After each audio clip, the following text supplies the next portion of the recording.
MotorsKC.com, where our first price is better than their last. At Charmin, we heard you shouldn't talk about going to the bathroom in public, so we decided to sing about it. Roll Charmin Ultra Strong when you drop in the beat. It cleans with way less effort on your seat. Yeah, roll it, drop it, yeah, roll it, yeah, drop it. Charmin flows extra strong from the road. Your butt hella clean while you're sitting on the bowl. Yeah, it's all you need for that bathroom groove. Get you in and out without nothing to prove. Oh, I got you. Charmin Ultra Strong cleans better so you can use less. Enjoy the go with Charmin.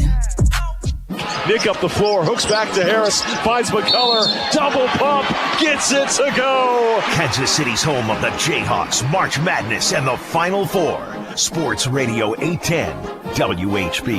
A wire-to-wire domination here in Stillwater. Saturday at 3, the Jayhawks face West Virginia. Kansas basketball is presented by Blue Cross and Blue Shield of Kansas City, Xfinity, Core First Bank and Trust, Amini's, Aesthetic Care, and Hen House. Joe's Kansas City Barbecue has made their New Year's resolution, and it's to serve more barbecue. That means more competition meats by the pound during playoff football and basketball watch parties. That means more curbside pickups when you order on the Joe's Kansas City Barbecue app. That means shipping more Joe's Kansas City Barbecue anywhere in the nation to your friends and family. And that means more catering meetings and events at the Joe's 180 room in Olathe. Check out all Joe's can do for you in 2024 at joeskc.com. WHB Kansas City.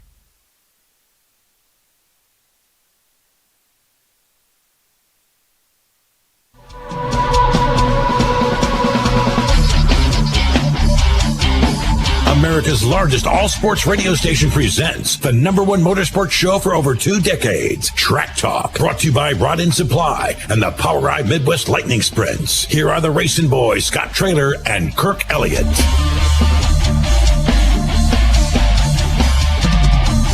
Good morning, everyone. Welcome to Track Talk here on Sports Radio 810 WHB. Covell running the show for us back at Sports Radio 810. Todd Surprise running the show for us here at RBN, the Racing Boys Broadcasting Network. My partner, Kirk Elliott, for over 20 years. Blessed to have Kirk Elliott alongside all these years, Kirk. I just can't believe that you've put up with me this many years. Here we are, starting a new year. Already we're into it. So is this going to be 24 years that we're going to be together? 24 years. 24 years. Think we'll make 25? Well, I think we'll make 25. I think so. I believe that is June the month? Yeah, about the 1st of June. 1st of June, right? That's the anniversary date. Yeah, yeah. Yeah, you know, the older you get, the quicker it goes by, too. Yeah, we're a couple old farts. You know, Kirk, I was talking to somebody down there at the Chili Bowl Midget Nationals. And I was telling him that nobody wants to hire old dudes like me and you. Nobody wants to hire us. That's why you and I are self-employed. That's right. That's right. We get to do what we want to do, right? We're lucky in that regard. We only work 4 hours a week. We just got Todd Surprise with us, and it's a nice little group we have going on here. Yeah, no doubt. Yeah. And especially with Covell back there at the Sports Radio 810 WHB, taking care of us back there as well. Got a good little crew here. Yeah, good crew. So, Kirk, where do you want to start? Well, let's start with the most recent. You know, I woke up this morning about 5:30, just like I always do on Saturday morning, and flipped on Flow Racing and watched a live race from Australia this morning. It's the Grand Annual Sprint Car Classic going on at Premier Speedway out I think they call it SunGold Stadium in Warrnambool, Victoria, Australia. I have no idea what part of Australia that's in, but it's 17 hours ahead of where we are right now. Right. Yeah. So when I was waking up at 5:30 in the morning, it was like 10:30 over there. Right. Sheldon Hodgeshield won that race, didn't he? He did. He took the lead from James McFadden with about 13 laps to go after starting 5th in the race. And Sheldon's had a pretty good run down there in Australia. He won the race on Thursday night earlier this week. It was at Borderline Speedway Right. And he wins last night. And this is like the Knoxville Nationals in Australia. This is a big event. Huge crowd all the way around this racetrack. They split the entire Do they have field as up many into, campers up there? I don't know. I don't know if they got the kind of campers that we have here in the United States, but it was a huge crowd. They had their and they split the entire field up into 2 nights, just like they do at Knoxville. Right. Half the field run on Friday night and half the field Saturday. They've already had Saturday night, so Saturday night's races are already done.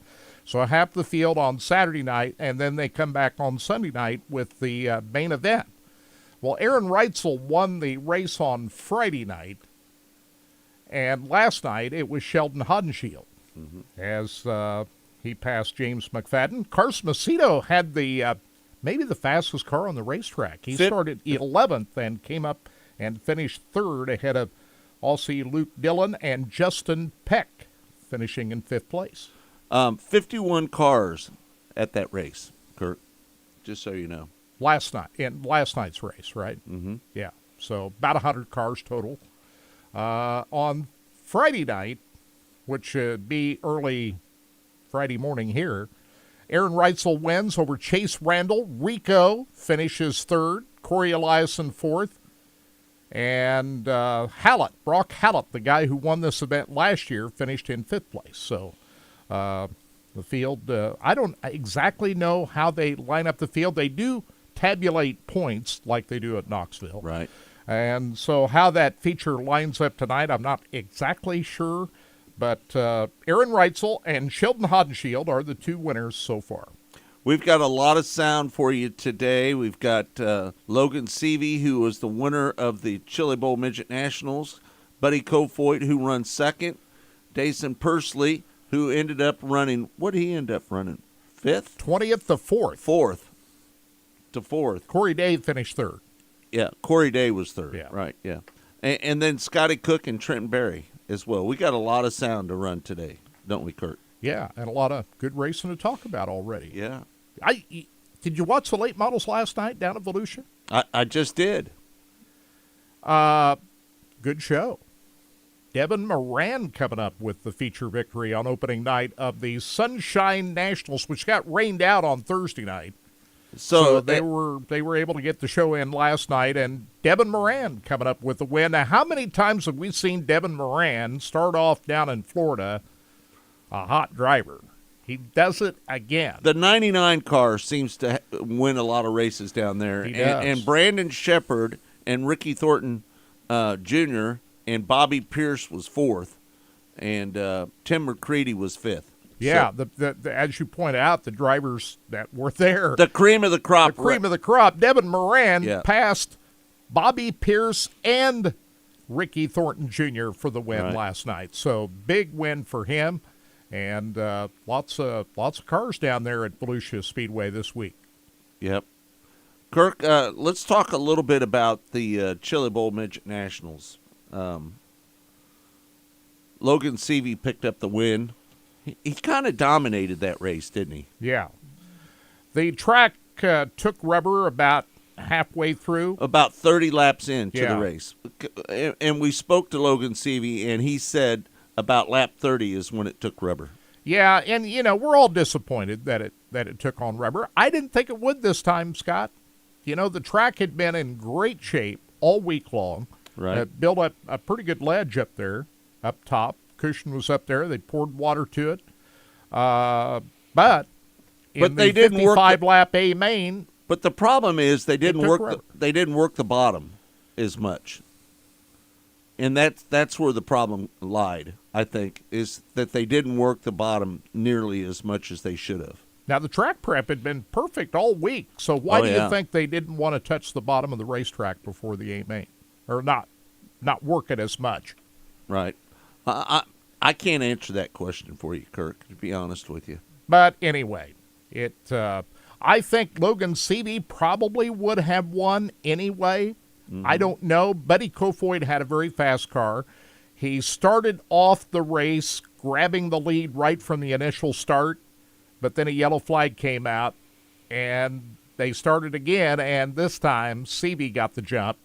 But Buddy was able to grab the lead in that race, only to have another yellow flag come out before they completed the lap. So he had to go back behind Logan Seavey for the restart, and there was some kind of a transponder issue with Buddy Kofoid's car, so they had to work on that during the yellow flag. But on the next restart, Logan had the lead back, and as good a driver as Logan Seavey is, it was probably going to be very difficult to try to get a jump on him again like Buddy did earlier. I think the story of the night is Dason Pursley. He came from 20th to run 4th. I think that's the biggest story of the night. After starting the day in the D main. In the D main. So he came through the D, started 16th in the B, and finished 5th. And just got past Jerry Coons Jr. for that final transfer spot in that C main to transfer to the B. And then comes from the back of the B main to get transferred to the A, and 20th to 4th in the A main. That is one of the epic charges through the alphabet soup that we've seen at the Chili Bowl. I'm going to say it, but I think that Dason Pursley was the fastest car on the racetrack, and if it didn't rubber down, I think that he has a chance to get up there and compete with Logan and Buddy. I think he has a chance. If he can get around Corey Day and get up there and challenge him, I think that he had a shot at winning that race. What do you think, Kurt? I'm not going to say that. I don't. I think if he would have got up to 3rd behind Logan and Buddy, I think he might have had a chance to get past Corey Day. I'm not sure he would have challenged either Buddy or Logan, but that's just my opinion. I think those two guys had the fastest cars, and they both started up front. Yeah, but still an epic charge up through the field that Dason Pursley had. From 20th to 4th place.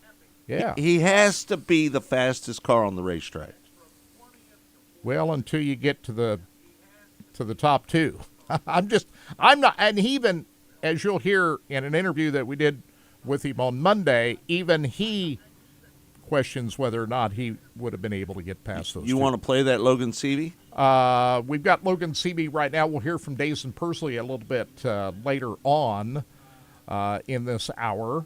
But let's hear from the winner, Logan Seavey, picking up his 2nd straight Chili Bowl Midget Nationals Golden Driller. Honestly, I didn't think it would rubber that quickly. But I think the top was just so treacherous that it had so many cars down there, and then it gets clean and rubbers, and just part of it, you know. You just got to know when it's coming and find it and move when it comes. But yeah, just not super surprising, honestly. I was talking to Buddy before the race and kind of said, you know, how many laps in till it rubbers, because I didn't think they did enough to the racetrack. But yeah, it's just part of it, right? You live and learn, and they'll try again next year. The track was unbelievable for 5 of 6 days. Just sucks that the big one takes rubber like that. After Friday night and that move you had for the win, and then drawing the number 1, at that point did you think, hey, this is my weekend? Yeah, certainly helps, right? You know, I think I've won 3 prelims, and I've been pretty fortunate with the draw. I think I've got the 1 twice and the 2 once, so no complaint on the draw there. It seems to do me good favors, and certainly helps when you can start on the front row of this race. But yeah, you know, obviously the top 3, the top 3 started in the first 2 rows, so really important today with how quickly the track kind of went to the bottom, but. Yeah, he's got to. That's what this race is about, right? Putting yourself in position all week to be up front on Saturday, and that's what everyone over here did. You and Buddy starting on the front row, just kind of talk about that battle to begin. Yeah, it's awesome, right? Buddy's one of my best friends in the world, and to come here to this building, and there's 370 guys, you know, racing with each other. For me and him to be on the front row is one of the coolest things in the world. So, like I said, it sucks what happened to him. I feel like. You know, he passed me, and they put me back ahead of him, which obviously is great for me, but sucks for him. This is a tough race to win, and I feel like, you know, he probably thinks he put himself in a spot where he should have won, or, you know, should at least had a lot better shot, been out front, and probably feels like he got taken away from him, and probably right. So yeah, it sucks. Like I said, to win in the rubber and then to win with maybe some controversy, but the driller sure feels good. You won this, so you're standing here a year ago. You won this race and everything that happened in 2023. You've been at this a while. You feel that, hey, this is living the good life right now. Sure is, right? This is as good as it gets for any racer to be winning this many races at a time. But that's how racing goes, right? I had a great 2018, and then from 2019 to 2022, I was and just pretty average. So you got to take the highs when you can, and keep them as long as you can, because they don't last forever. I talked to Kevin the other night. Nobody knows more about winning back-to-back here at the Chili Bowl than he does. He said the mind is a big part of this, confidence. Yep, that's everything in racing. It's hard, really, really hard to get confidence, and really, really easy to lose. So, like I said, when you're on the high, you just ride it, and you just got to take it when you can, because it doesn't last forever. But it's here for now, so we're gonna ride it as long as we can. You ran a lot of laps of green flag tonight, working lap traffic. How difficult was that? Yeah, it was tough. The track was really, really tricky there for the first 25 laps, and curb got huge right up on the wall, and it's tough to not make mistakes when it's like that. I was making a few, and I really honestly wasn't super happy with my car there. Was trying to make adjustments as we were going, but had a long green flag run, honestly, and makes it tough. But you just try to run as consistent laps as you can. And Buddy kind of got to me for a minute, but I picked the pace back up a little bit, and I feel like I got away for a while, and then just waited for the rubber to come. And when it did, it just what's going through your mind at that moment? Yeah, at that point, it's just don't give it away. It's pretty hard to pass in the rubber, and you're pretty much sitting good as long as nothing goes wrong. It's really, like I said, it's hard to pass in the rubber. You don't see many of them pass in the rubber, and as long as you just keep your car down around the berm, that's what you're going to get. There he is, Logan Seavey, two-time Chili Bowl Nationals champion. And, talking to most of these guys, I think they knew what was coming. They were racing hard right at the beginning of this race, Scott. Yeah. Trying to put themselves in great position. If he'd have not drawn that number one, that guaranteed that he would start on the outside of the front row after that pole shuffle, if he'd have started like fifth in that race or even farther back than that, I'm not sure he wins the Chili Bowl.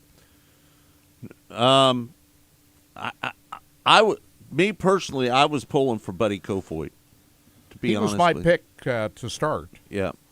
Nobody was talking about Buddy Kofoid when the week began. Right. And if you remember a year ago, he was leading the preliminary night and got caught up in a wreck of lap cars right ahead of him and didn't qualify for the A-Main last year. Yeah, no doubt. But driving a Keith Kunz car, he demonstrated on his qualifying night on Tuesday night he was going to be fast. Yep, no doubt. He was in position to pick off that win.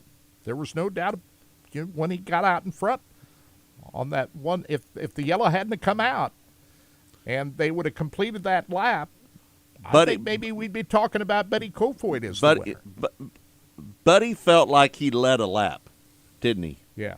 And he was halfway down the back straightaway when the yellow come out, but all the cars have got to pass the transponder to complete the lap. Right.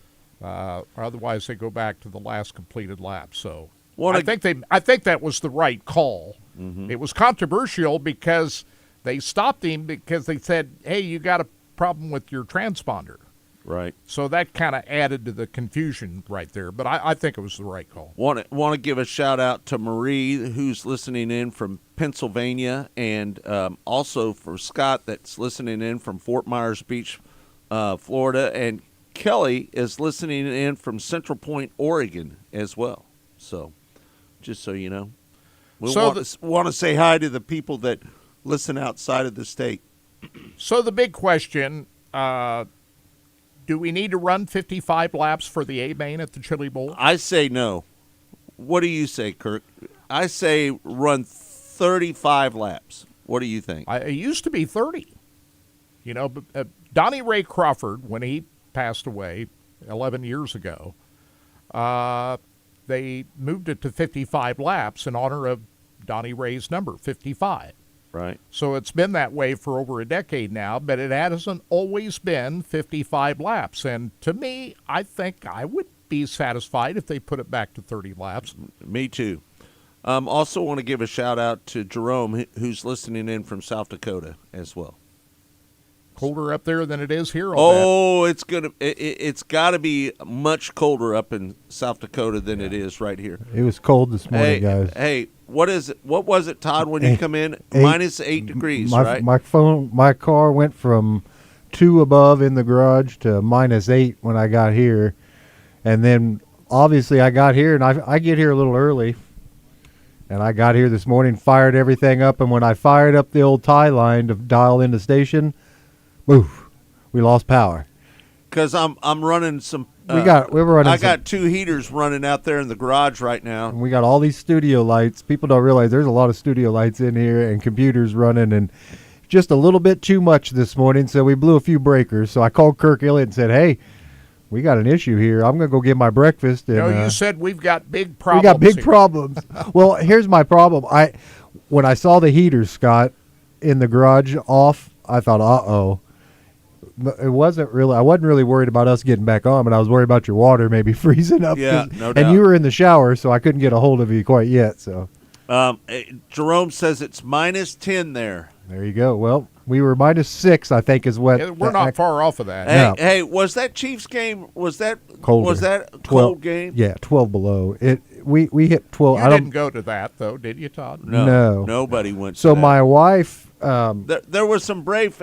The people with their shirts off. That was crazy. Well, let me tell you. So my wife works for That just makes you look stupid. Yeah, right. So my wife works for KU, right? And they do they have the people out there, the medical people out there taking care of these people. They're in the tents and everything. And so the people with no shirts on? Well, they had a report of 15 people with hypothermia and frostbite, but that was just what the people reported on the inside. That doesn't count everything that was done on the outside, right, before we even got into the facility or after the facility. So there were reports that there was some serious hypothermia going on out there. You know what happens when you drink a little alcohol and it's that cold. Oh, yeah. Bad things happen, guys. Bad things happen, right? What do you think of Patrick Mahomes' helmet breaking? Boy, I watched that. That was scary, wasn't it? I watched an actual video of the manufacturer that makes those helmets. There's 3 different helmets, guys. One for there's like 5 different kinds you can pick them, but the quarterbacks pick a certain kind, the linemen and the wide receivers pick a different kind. And man, from what he actually said, guys, was the cycling of the heat, because those guys put their helmets on the heater to get them hot. Right. In between, and then they go out and get real cold again, right? And then put them on the heater and get hot and cold. So the cycling of the hot and cold affected the plastic on that, and it had never been tested quite like that at all. So that was something new to see for sure. Hey, I want to throw this in before we go to break. Sad news. A friend of ours out at Lakeside Speedway, known this guy for a long time, Al Burke. Yeah, sad to see Al Burke this past week. No doubt. Visitation is Sunday, 3 to 5 at the Cornerstone Worship in Tonganoxie. Services Monday at 10 a.m. at the same location. So thinking about Al Burke, great guy. He'll be missed. Yep, no doubt about it. All right, we're going to take a break. More of Track Talk when we come back. It's all brought to you by Rod End Supply, featuring the POWRi Midwest Lightning Sprints. More sound when we come back right here on Sports Radio 810 WHB. WHB Kansas City. Rod End Supply is involved with a variety of motorsports as well as industrial applications with many different types of products. Since 1989, Rod End Supply has provided superior products priced competitively. Whether you're racing at the circle track or drag strip, rock climbing, or going off-road, Rod End Supply has an assortment of rod ends, radius rods, and specialty products to keep your equipment moving. Rod End Supply's experienced staff is ready and willing to help you with your needs. Their promise is to continue to provide a superior product with superior service so you can stay in front of the field no matter what it is. To learn more, go to rodendsupply.com. Hey, Kansas City, it's Jeff Briggs with Victory Chrysler Dodge Jeep Ram. I want to tell you about an exciting opportunity. We just received a special shipment of pre-owned trucks, a quality mix of GMC, Chevy, Ford, and of course Ram products. These are half tons, heavy duties, some fully loaded, some nicely equipped. These units were purchased well back of current market value, and here's the exciting part, we are passing the savings on to you. If new truck prices have you feeling discouraged, then visit us at the Legends Auto Plaza in KCK or online at VictoryMotorsKC.com, where our first price is better than their last. Don't miss a minute of the game with delivery from Besame Wellness. Save time and order online with express pickup and delivery options. With 5 locations now open in Missouri, they make shopping convenient with online ordering, delivery, and in-store pickup. Besame tackles the competition with their selection and award-winning customer service. Get more info at BesameWellness.com or call them 816-775-2920. At Charmin, we heard you shouldn't talk about going to the bathroom in public, so we decided to sing about it. Roll Charmin ultra strong when you drop in the beat. It cleans with way less effort on your seat. Yeah, roll it, drop it. Yeah, roll it, drop it. Charmin flows extra strong from the road. Your butt hella clean while you're sitting on the bowl. Yeah, it's all you need for that bathroom groove. Get you in and out without nothing to prove. Charmin Ultra Strong cleans better so you can use less. Enjoy the go with Charmin. Hey guys, Nick what's up going the on? floor, hooks 90 back to seconds. Harris, finds McCullough, double pump, gets it to go. 10-4. Thank you. Kansas City's home of the Jayhawks, March Madness, and the Final Four. Sports Radio 810, WHB. A wire-to-wire domination here in Stillwater. Saturday at 3, the Jayhawks face West Virginia. Kansas basketball is presented by Blue Cross and Blue Shield of Kansas City, Xfinity, Core First Bank and Trust, Amini's, Aesthetic Care, and Hen House. Hey, Chiefs Kingdom. This is Mitch Holtis, voice of the Chiefs. To stay at the top of their game, the Chiefs have trusted the University of Kansas Health System for their care. And you can trust them to care for you, too. Whether you're a pro athlete, a student athlete, or a fan who likes to stay active, the care remains the same.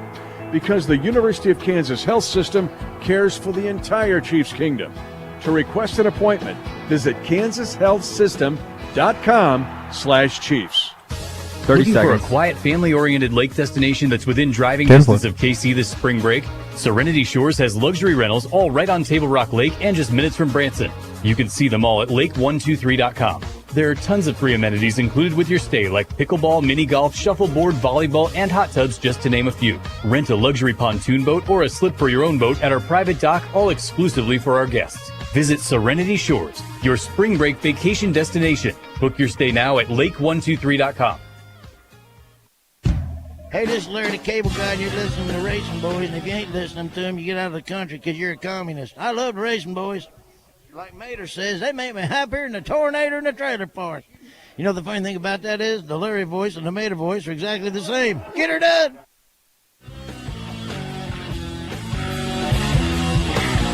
Welcome back. It's Track Talk here on Sports Radio 810 WHB. Covell running the show back at Sports Radio 810. Todd Surprise running the show here at RBN, the Racing Boys Broadcasting Network. My partner, Kirk Elliott.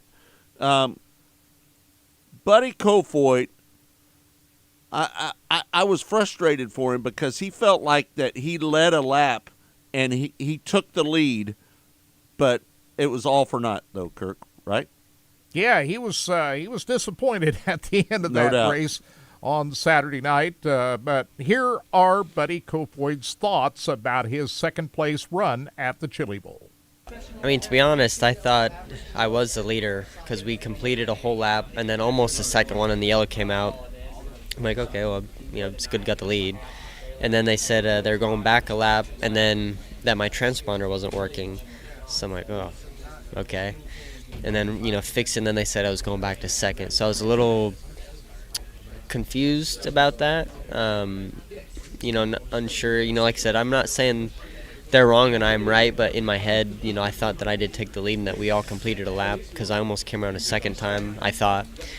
But then, Logan was still really good, and I felt like I could pace him on the cushion and for how treacherous it was, and was right there. And, made a couple moves, and then, if he get tight, I'd get tight, or, he'd get away, but I feel like I could always get back to him. Just when it got to traffic, the rubber started to come in, and they were even with him on the bottom, and it just made it hard to slide him. But they still did a really good job, and compared to last year, night and day difference. You don't get very many chances to pass Logan Seavey. How were you able to do it the first time? When he got me on the restart, or on the start, the second initial start, he went to the bottom, and then I was like, just go right back to the top and just give it a try. And usually they work the bottom here a lot, and they didn't touch it at all. So, I thought that I could be okay on the top, even though normally, as a rule of thumb, you don't move up until about 10 to 20. And then, got to him, and then he started to move up, and then, I, like I said, thought it was better. I was better than him, and then got to his bumper and slid him, and then completed the pass and completed a lap, and then almost a second one. Then the yellow came out, and in my head, like I said, thought I was a leader, and that was that. And then once the green flag laps kept clicking off, how difficult was that maneuvering the lap traffic? He stretched out on you just a little bit. It wasn't too bad, actually, because I think everyone we lapped was already on the bottom and just stayed down. So there wasn't really – I never had to pull out a line for a lapper. I pulled out a line to try and slide him and split the difference, but then the gap closed up. So I got next to Logan. It just wasn't going to work, just the angle and just the way the lapper entered – to run the bottom, it slowed up, and in my head, down the front stretch, I was going to pull the trigger there, and then it just kind of closed up as I pulled out a line. But like I said, I thought I could pace him, at his pace, which I feel like I could run a little harder. Just running, against the curb like that is just tough to run, perfect laps, with it being that tall, and having to base yourself off of someone can kind of trip you up easier. But like I said, I thought we were equal, if not a tick better. Just once the rubber came, it kind of got rid of a lot of the chances of me getting to him. A lot better finish than what you had a year ago. Just you walk out of here, you want to win, but still big improvement over a year ago. Yeah, no, a lot better place for sure. It's good to, anytime you're in this room, you've done something good. So, last year we were in a prime spot, on Tuesday, and was leading and had that, misfortune with the lap traffic, and it kind of ruined my Saturday. And then, this year, put ourselves in prime position again, and that, I thought we were really good and got it done, and then just were able to capitalize and build on it, today. And we're good. We're right there. I think we're close. I think we're where we need to be, and I'm happy with the car and everything, and really in myself too, for not running midgets all year now, to still run with all these guys is still good, and just gives me a lot of confidence. Full schedule with the World of Outlaws, you're not going to get to run these midgets very much, are you? No, that'll be limited even more than it already was, but I'll still try and do as much as I can, and for sure do the West Coast swing. So KKM, Mobile One, and Twit have obviously make this possible for me, but I feel like KKM's always kind of been a home for me these last 4 years now, and I feel like hopefully that door is still always open where I can come and run for them. So now you're done with the Chili Bowl, you focus on the full season with the Outlaws. You take a day or two off, or you get right back to work? I haven't been home in over a month, so it'd be nice to go home and relax for a little bit, but don't really have a off season. I just came from New Zealand 2 days before practice for Chili Bowl, and I thought that was huge to run midget races there and be competitive and bring it into here. And then I think next Tuesday I go to Charlotte for some racing related things, and then pretty soon we're right into Volusia. What was that experience like out in New Zealand this year? It was good. Yeah, it was really fun. Jason Way, his wife Linda Way, and their son Trent Way, they built a really good team for me, and they, last year I ran a different car that I hadn't run before, and then this year they ordered pretty much exactly what I run here at KKM, and we were able to win a couple races and run second the other two, so had a good strong showing. And like I said, I think doing that and staying sharp and just racing, I think, is a huge help when you can race, pretty much right up to Chili Bowl. Again, racing for Keith Kunz, what's it like? It's always been a dream come true. I said when I signed with them in Toyota 4 years ago now, I said it changed my life, and it still has. It's opened the door for things that I never thought would be possible, and it's made me a better driver. So if it wasn't for Keith and Pete and everyone at Toyota, I probably wouldn't even have the chance to even be standing here. Well, I'm going to tell you something. As young as he is, it's only a matter of time before he hosts the big driller on Saturday night. Especially, he's going to have access to good equipment with Keith Kunz. Even though he's not going to be racing midgets a whole lot, Keith Kunz will still have a car for him every year at the Chili Bowl. Yeah, no doubt about it. But to be honest with you, Kirk, he felt like he took the lead.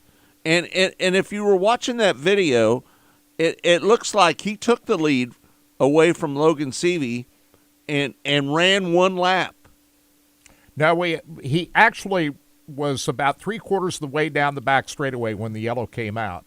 And the rule is all of the cars on that lap must complete that lap, or you go back to the last completed lap. I know that, yeah. So I think it was a good call. It was just that the transponder issue added to the confusion of the whole situation. 365 cars trying to make a 24-car field.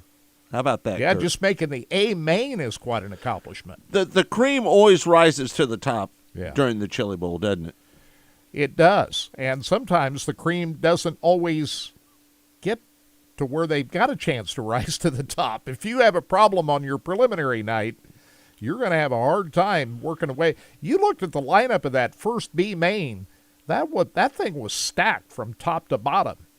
Jade Abedisian is one example. She didn't, she had to start towards the back. She had no chance to get back up towards the front. There was just too many good cars ahead of her. Yeah. So the B main lineups were loaded. So making the A main is a big accomplishment when you talk about 380 cars that you got to compete against. I think that Hank Davis is maybe one of the guys that was a little bit under the radar. He drove the 29S car, and he ended up running fifth. He did. What a great run that he had. And on his prelim night, Buddy Kofoid never knew that Hank Davis was behind him, did he? Yeah, he didn't seem. I talked to Buddy after the Tuesday night preliminary, and through lap traffic, Hank Davis was right on Buddy Kofoid's heels. Yep. And said, what do you think about Hank right beside him? I frankly didn't see him. I'm not sure I buy all that. Right. But once the yellow flag came out and he got clean air on the restart, Buddy took off after that. But through lap traffic, he had Hank to deal with. Hank Davis, 2 years in a row now, he's had a great run at the Chili Bowl. Yep, no doubt about it. Shane Golobeck, he ended up running sixth, Kirk. What'd you think about his performance? I looked back on his Monday qualifier, and when Tanner Carrick and he were going at it, I thought Shane Golobeck had the fastest car on his preliminary night, but Tanner Carrick was able to get past Isn't it funny that Shane Golobeck and Tanner Carrick ended up running sixth and seventh? Isn't that funny? And they were the two Monday qualifiers. Spencer Baston, I thought had a chance to win this race, but he got upside down during the pole shuffle qualifying, and they had to do some work on the frame of that car. They had to do some welding on that car to get him back out there. So that's twice Spencer Baston got upside down, once during the Sunday practice session, and that was not that heavy a damage to that car. They were able to get that repaired no problem, but the bigger damage was when he flipped it during the pole qualifying on Saturday, and they had to go to work on that car to get it back out there. I'm not sure, how that affected that race car, but that certainly put Spencer Baston behind the eight ball in a car that I thought had a chance to win that race. I'm a little bit shocked that Ryan Timms, he ended up running 12th. Were you a little put back by that? Yeah, little bit? he kind of went backwards. He did. Not exactly. He sure started. What happened He started 8th, and he ended up running 12th. Yeah. Yeah. And Logan Seavey had to fend off Ryan Timms in that Friday night qualifier, which I thought was the best race of the week. When Seavey made the slider to get past Ryan Timms, coming to the white flag on the Friday night preliminary. Yep, no doubt. But it was a great Chili Bowl. You know, we're all sitting here talking about the rubber and the feature event, but if you look at the whole week, we saw some great racing just about every night. The track was pretty consistent all week long. It was. Until the A-Main. And yeah. Kirk, I'm kind of with you. I think they ought to bring it back to 30 laps. What do you think? I think that's what they should do. And for years and years, I think it was a 30-lap race, was it not? Yeah, it was. So only when it became the 55 lap is when Donnie Ray Crawford passed, right? Yeah. That's when they changed it to 55 laps. Yeah, Donnie Ray Crawford, and I think you agree with me, Scott, that was the worst day at the Chili Bowl. Ever. This was in 2012, and we get the news. We're in the booth there doing our deal, and we get the news that Donnie Ray Crawford had died. And it just cast a pall over that whole venue for the rest of the day. And at that point, people were just saying, let's get this thing over with and get out of here. Right. That was just a sad day. That was the saddest day in the history of the Chili Bowl. And we won't go into all the details of what happened there. You can go back and read up on it.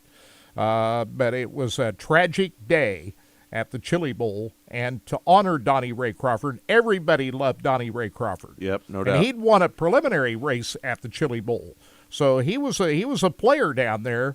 And to honor Donnie Ray Crawford, they moved it to 55 laps, and 55 was Donnie Ray's number. Right. And it's been that way ever since. But we saw great Chili Bowls before it was 55 laps, and moving it back to 30 wouldn't be the worst thing in the world. You talk to Tommy Hahn, he thinks it should be backed up to 30 laps as well. Yeah, right after the race, that's what he said.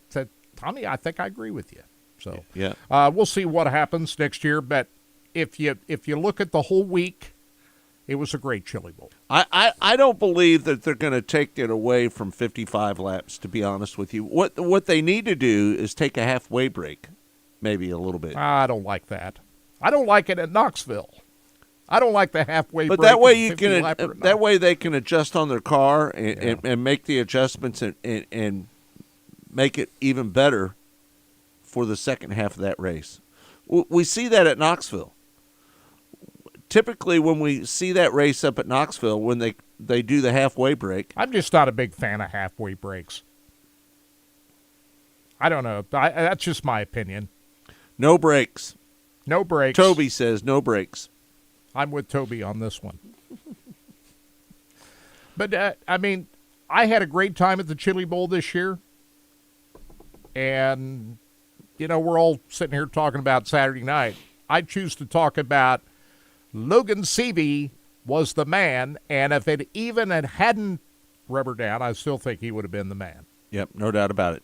All right, we're going to take a break. When we come back, more of Track Talk right here on Sports Radio 810 WHB. It's all brought to you by Rod End Supply, featuring the POWRi Midwest Lightning Sprints. When we come back, Dason Pursley, Scotty Cook, Trenton Berry, all next right here on Track Talk. WHB Kansas City. Rod End Supply is involved with a variety of motorsports as well as industrial applications with many different types of products. Since 1989, Rod End Supply has provided superior products priced competitively. Whether you're racing at the circle track or drag strip, rock climbing, or going off-road, Rod End Supply has an assortment of rod ends, radius rods, and specialty products to keep your equipment moving. Rod End Supply's experienced staff is ready and willing to help you with your needs. Their promise is to continue to provide a superior product with superior service so you can stay in front of the field no matter what it is. To learn more, go to rodendsupply.com. Vanderbilt stocks the gear that keeps you comfortable in the great outdoors. Insulated jackets and bibs from Carhartt and Byrne. Neoprene boots from Carolina and Dry Shop. Now these boots will keep your feet comfortable and dry. Great layering pieces like Brawny and Western flannel fleece and sweatshirts, as well as stocking caps, gloves, and insulated socks. Vanderbilt's keeping you warm for the last 50 years. Locations in Lawrence, Topeka, and Wamego. Joe's Kansas City Barbecue has made their New Year's resolution, and it's to serve more barbecue. That means more competition meats by the pound during playoff football and basketball watch parties. That means more curbside pickups. When you order on the Joe's Kansas City Barbecue app, that means shipping more Joe's Kansas City Barbecue anywhere in the nation to your friends and family. And that means more catering meetings and events at the Joe's 180 room in Olathe. Check out all Joe's can do for you in 2024 at joeskc.com. Choice of a lawyer is an important decision and should not be based solely upon advertisements. Paid for simulated client portrayal. I'm attorney Mike DePasquale. No matter how you've been injured, my law firm is here to help. Mike and his team handle all kinds of cases. Big truck accidents and wrongful death cases. Even defective product cases. Any kind of case, Mike's got this. No matter what kind of injury case you have, I promise we can help. Call me. I've got this. Mike's got this. All you need to know. 816-888-75. Hey, what's up, guys? 2 minutes. 2 minutes. And ring in the new year at your locally owned and operated Big O Tires. Right now through January 28th, instantly save $100 on their exclusive line of Big O brand tires. Plus, take advantage of their Winter Healthy Car Special, just $39.95. That's an oil change, tire rotation, alignment check, battery system check, and more. All for just $39.95. These savings will not last, so make an appointment online at BigOTires.com or visit your local Big O Tires today. Big O Tires, the team you trust. Winter's here, and if you've had enough of the cold drafts blowing through your old windows, bundling up in layers of clothes and blankets, and hearing the heat turn on for the 5th time this hour, then it's time to talk to the pros at Window Nation. Replacing those old windows with quality, energy-efficient ones from Window Nation is easier and more affordable than you think. Right now, through the end of the month, replace the windows in your home and pay no interest for 5 years. That's a great deal. 60 seconds. And on top of that, Window Nation is giving you 50% off all window styles. Their professional installation means your windows will fit right, so you won't have to worry about leaky, dirty windows and those cold drafts letting your heat out anymore. Don't wait. With 0 interest for 5 years, why not give Window Nation a look? Let them show you all the options to fit your needs and budget. It's easy. Simply call 866-90-NATION or visit windownation.com to get started. It's time for the Smoke and Fire Winter Clearance Sale. With grilling season just around the corner, 20 it's seconds. Great timing to get the best deals on grills that are easy to use in any weather. Kamado Joe's ceramic grills, Camp Chef pellet cooker, and premium Napoleon grills and accessories, all on sale at the lowest 10 prices minutes ever. until the end of the segment. Shop local and save big. Think family, think friends, think Smoke and Fire.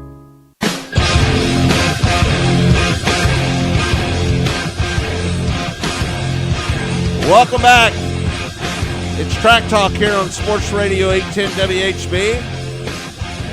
Covell running the show back at Sports Radio 810 WHB. Todd Surprise taking care of us here at RBN, the Racing Boys Broadcasting Network.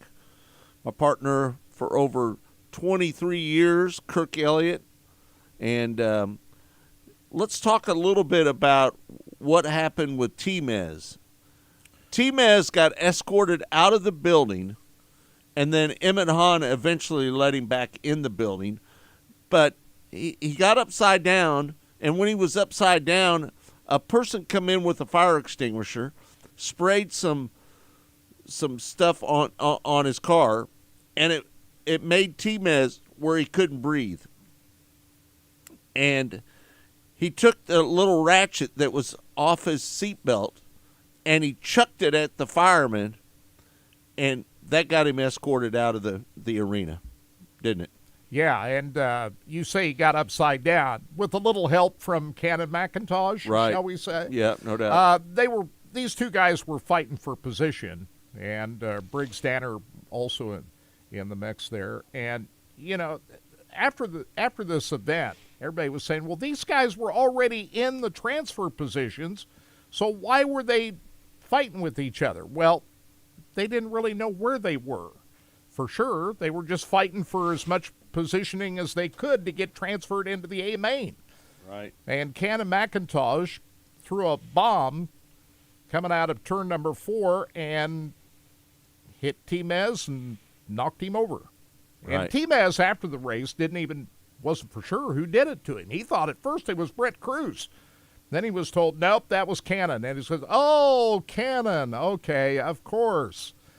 But the reason why T-Mez got escorted out of the building is, as you pointed out, He chucked that wrench at the fireman. And I don't think he did that on purpose. He wasn't, Oh, no, listen, T-Mez does everything on purpose.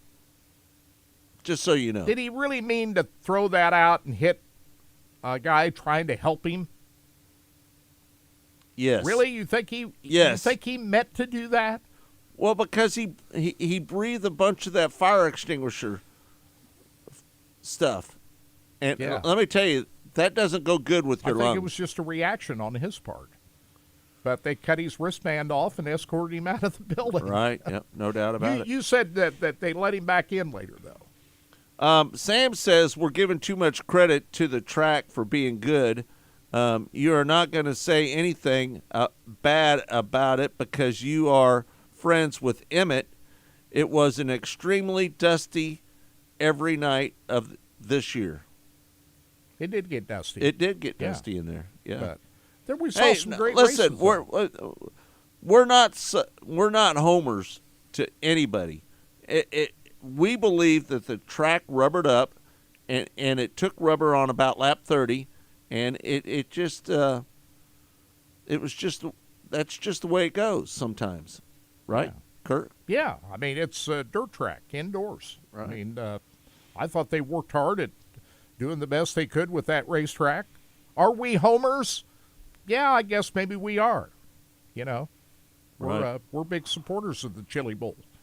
We worked that event for a lot of years down there, and we're still big supporters. Hey. We did that broadcast for 16 years, didn't we, Kurt? Yeah.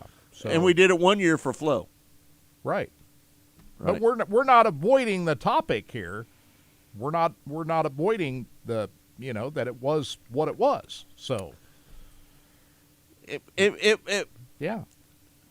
Kirk, did you feel like the fumes were a little bit excess this year? A little bit more, maybe. Yeah, I didn't. I mean, I'm not going to sit here. How did you feel? How did you feel after the Chili Bowl? I felt just fine. How about you? After I was back a couple of days, I was fine. At first, I thought maybe I felt it a little bit, but no, it was fine. Yeah, it was all good. By the way, I just want to point this out: Flow Racing, great job. They did a hell of a job. You guys did a fabulous job of covering this event this year. And proud of everybody of what they did with the coverage of the Chili Bowl. Great job.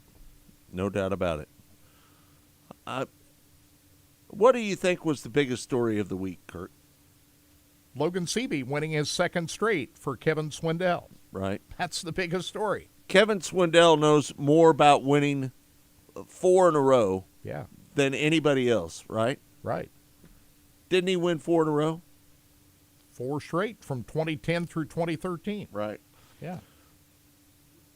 Can you imagine what Kevin Swindell's career would have been if he wouldn't have got hurt in that accident up at Knoxville? Could you just imagine how many won more Chili Bowls? He definitely would have won more Chili Bowls. Are we going to run the Stason Pursley interview now? Or are we going to wait? No. Probably wait until I think we'll wait till the second hour. We got some good interviews for hour 2, so make sure you guys stick around for hour 2. And also, don't forget to tune in our podcast Monday morning. Yeah. Mostly Motorsports, brought to you by Rod End Supply. 12 noon Central Time. I don't know who our guests are quite yet. We don't even know. We'll be working on it this weekend. Right. Yeah. That's part of what we do over the weekend. So, it's going to be a good show, though, Monday, guys. Hopefully we'll get Logan Seavey on as well. Yep, I actually sent an email to Logan, too, from my email, too. So just in case there was something going on, he might be hearing back, through him that way. So we'll see what happens. Yeah, we just had the interview after the feature on Saturday night with him. So right. we're trying to effort in getting him live on the broadcast on on Monday. Yeah. Right. NASCAR Hall of Fame last night. Jimmy Johnson, Chad Knaus went in together. And Donnie Allison is a Hall of Famer. Jimmy Watched Johnson. that. They had the ceremony last night on Peacock. I watched the whole thing. Is Donnie Allison worthy of being in the NASCAR Hall of Fame? Yeah. Part of the Alabama gang. Yeah, I think so. Won a lot of big races back. He made an impact in NASCAR. We'll just say that. Jimmy's And announced. if you remember the Alabama gang, you belong in the Hall of Fame. 2 minutes till music. Jimmy was first time on the ballot, wasn't he? Yeah. Yeah. And it was good that both he and Chad Knaus went in together. Yeah. And they all gave great speeches last night. And it was a great night for NASCAR. Yeah, Jimmy just announced he added a lot of races to his schedule this year. Did you see that? He added some NASCAR races, Yeah, what is the rules on that? If you retire from full-time racing, then what is it, 5 years? And yeah, you get 5 inducted years. in, but he hasn't fully retired from racing. Yeah. So I'm not exactly sure what how does he get the in? rule is. How does he get in? If he's still racing, right? Are you still allowed? I guess you are. And then if you're not a full-time, if you're not racing full-time for the championship. Sorry, now 2 minutes till music. Maybe that's the rule that they had. So did they also? There was also another series that is Tony Stewart's. That is it SRX or one of those series not racing next year too? One of SRX has put it on hold. Yeah, they're not going to run next year. They're not going to run next year. No. How about that? Wow, how about that? I wonder what they're going to do with those cars. I have no idea. The IROC is coming back, but the SRX is gone. Kirk, for people that want to read about the high limit race format is finalized for 2024, they can read about that on racingboys.com, right? Right. We've got they came out with the format for the High Limit Series that's got a little combination of what the All-Stars did and also what World of Outlaws do, a little bit different. But you can read all about that format. It seems pretty basic to me what the format's going to be. Qualifying, matters. But the biggest difference that I see is if you're the fast qualifier and you win your heat race, you don't have to be part of the pill draw. You're going to automatically go to the pole. And you can read that on racingboys.com, right? Yeah, we've got all the info up there for that. Yep. 60. Yep. All right. So we're wrapping up the show. Want to thank everybody back there at Sports Radio 810 for doing such a good job for us as well. Go Chiefs. Got football this weekend, guys. Hey, man, what do you think the score is going to be, Todd? I don't know about the score, but this is the game. The game that we have to win. Patrick's not played a lot of road playoff games, and 0 to be exact. Yeah, no doubt. This will be a proving ground. And him and Josh, people don't realize this. They're pretty good buddies. They're pretty good friends. And whenever you go up against your buddy, like he says, you really want to beat your buddy, right? So we got the Texans at the Ravens and the Packers at the 49ers tonight. That's a game I'm interested That's right. in. There's good games all weekend, guys. So. And then Chiefs play the second game tomorrow, right? Yeah. Game number 2 tomorrow. No doubt. I'm sure you'll be able to hear all kinds of the late game. That's right. Right. WHB will take care of everything you need, man. No doubt about Lions and Buccaneers in the other. Got the post-game pre-race, the post-game show that's going to be on. So stay tuned for that here right on Sports Radio 810 WHB. For Covell, for Todd Surprise, for my partner Kirk Elliott, I'm Scott Traylor saying thanks for joining us. We'll see you next week right here on Track Talk on Sports Radio 810 WHB.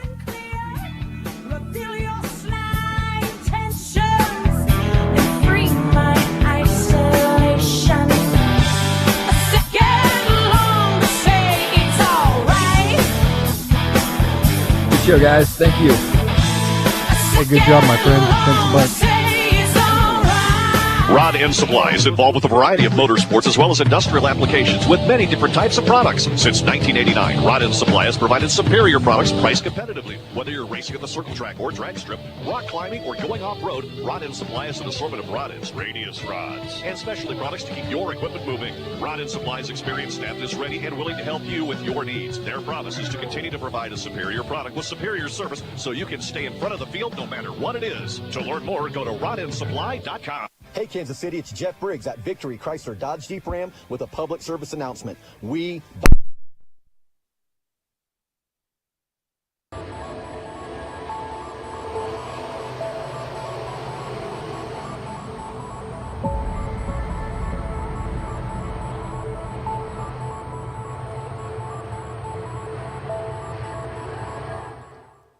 Rod End Supply is involved with a variety of motorsports as well as industrial applications with many different types of products. Since 1989, Rod End Supply has provided superior products priced competitively. Whether you're racing at the circle track or drag strip, rock climbing, or going off-road, Rod End Supply has an assortment of rod ends, radius rods, and specialty products to keep your equipment moving. Rod End Supply's experienced staff is ready and willing to help you with your needs. Their promise is to continue to provide a superior product with superior service so you can stay in front of the field no matter what it is. To learn more, go to rodendsupply.com. Here at Specialty Sportswear in-house, we do all of the screen printing, all the embroidery.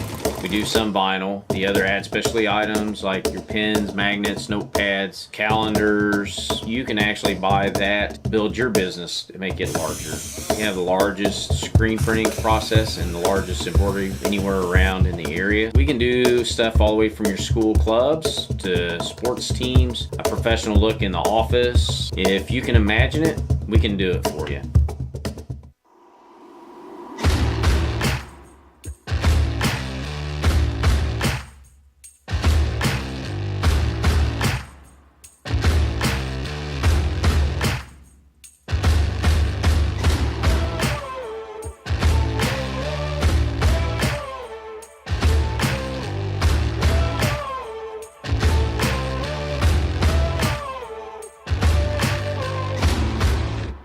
Rod End Supply is involved with a variety of motorsports as well as industrial applications with many different types of products. Since 1989, Rod End Supply has provided superior products priced competitively. Whether you're racing at the circle track or drag strip, rock climbing, or going off-road, Rod End Supply has an assortment of rod ends, radius rods, and specialty products to keep your equipment moving. Rod End Supply's experienced staff is ready and willing to help you with your needs. Their promise is to continue to provide a superior product with superior service so you can stay in front of the field no matter what it is. To learn more, go to rodendsupply.com.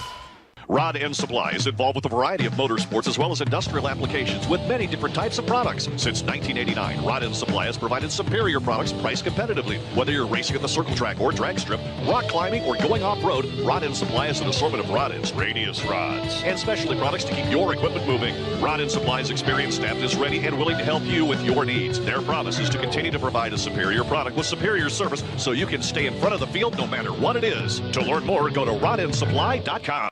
Race fans, the National Sprint Car Hall of Fame and Museum is open 7 days a week, year-round, for you to come in and check out all of the wonderful race cars on display in the museum.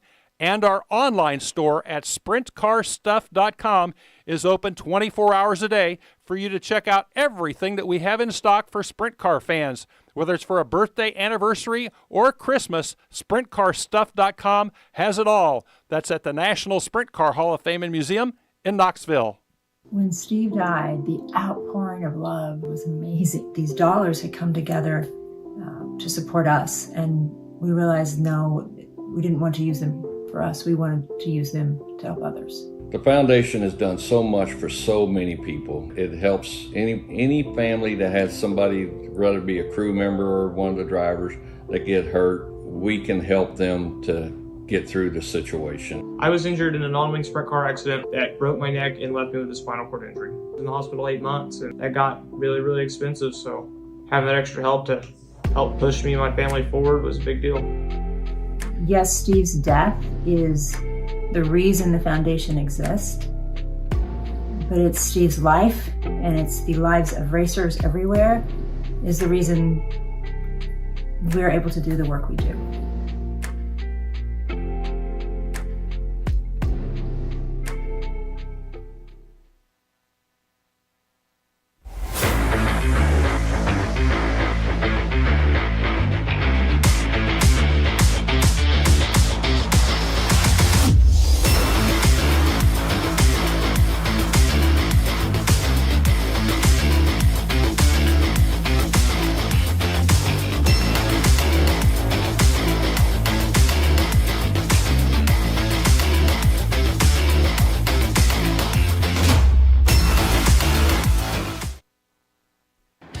harder, faster, stronger with Rod End Supply. Whether you are running industrial, farming equipment, or a race car, Rod End Supply has the assortment of rod ends, radius rods, and specialty products that will help you lead the field in performance. Our superior design means our rod ends last longer and perform better, giving you the edge on the track and saving you money. Contact Rod End Supply or order online today at rodendsupply.com. We don't just sell them, we race them. rodendsupply.com. Serving the racing community for over 30 years.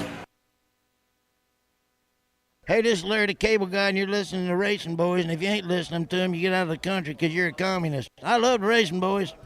Like Mater says, they make me happier than a tornado in a trailer park. You know the funny thing about that is, the Larry voice and the Mater voice are exactly the same. Get her done! It's time for America's most unique motorsports show, Track Talk, brought to you by Rod End Supply and the Power Ride Midwest Lightning Sprints. Here are the Racing Boys, Scott Traylor and Kirk Elliott.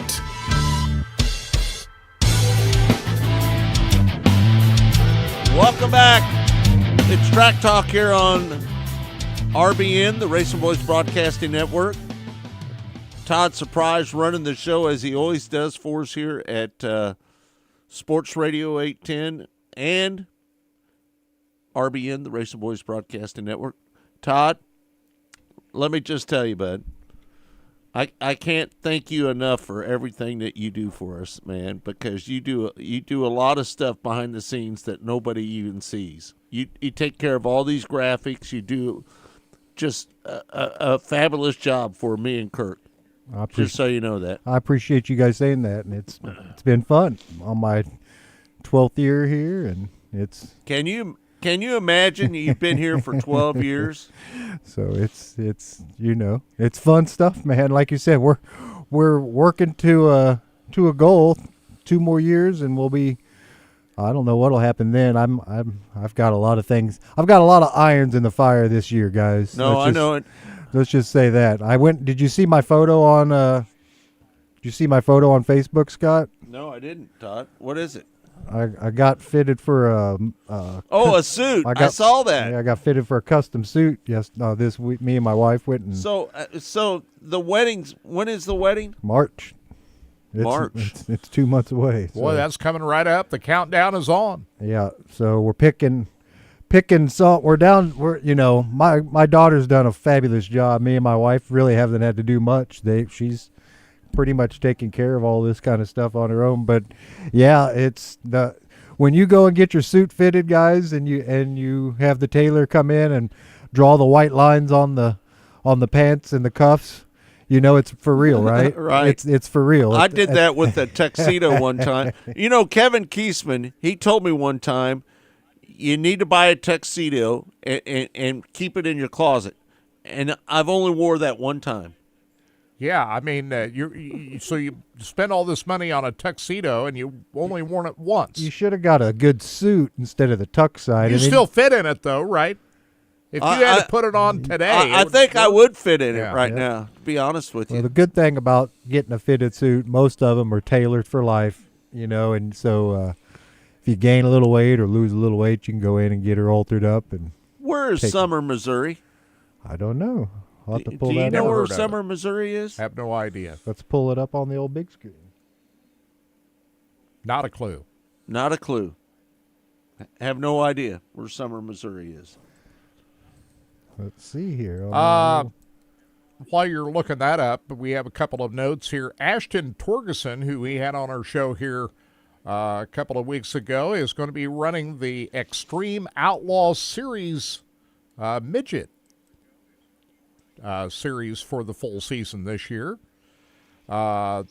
He's got a pretty good team he's going to be driving for.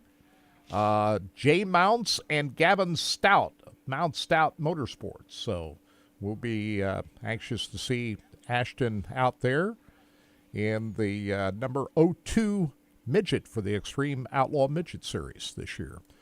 Kirk, you brought up a question a little bit earlier. Do you think the dirt's wore out down there at the Chili Bowl?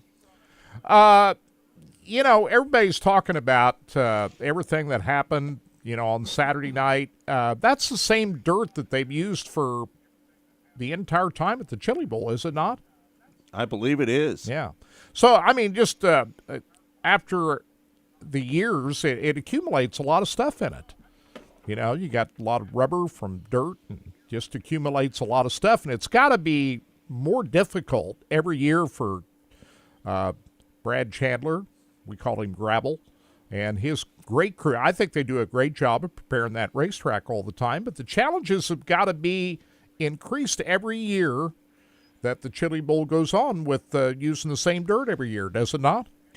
I think it eventually they're going to have to give new dirt eventually, don't you think? At least start adding some dirt to the start getting that mixed in, right? Like you're going to have to add some good old clay mud dirt in there to kind of.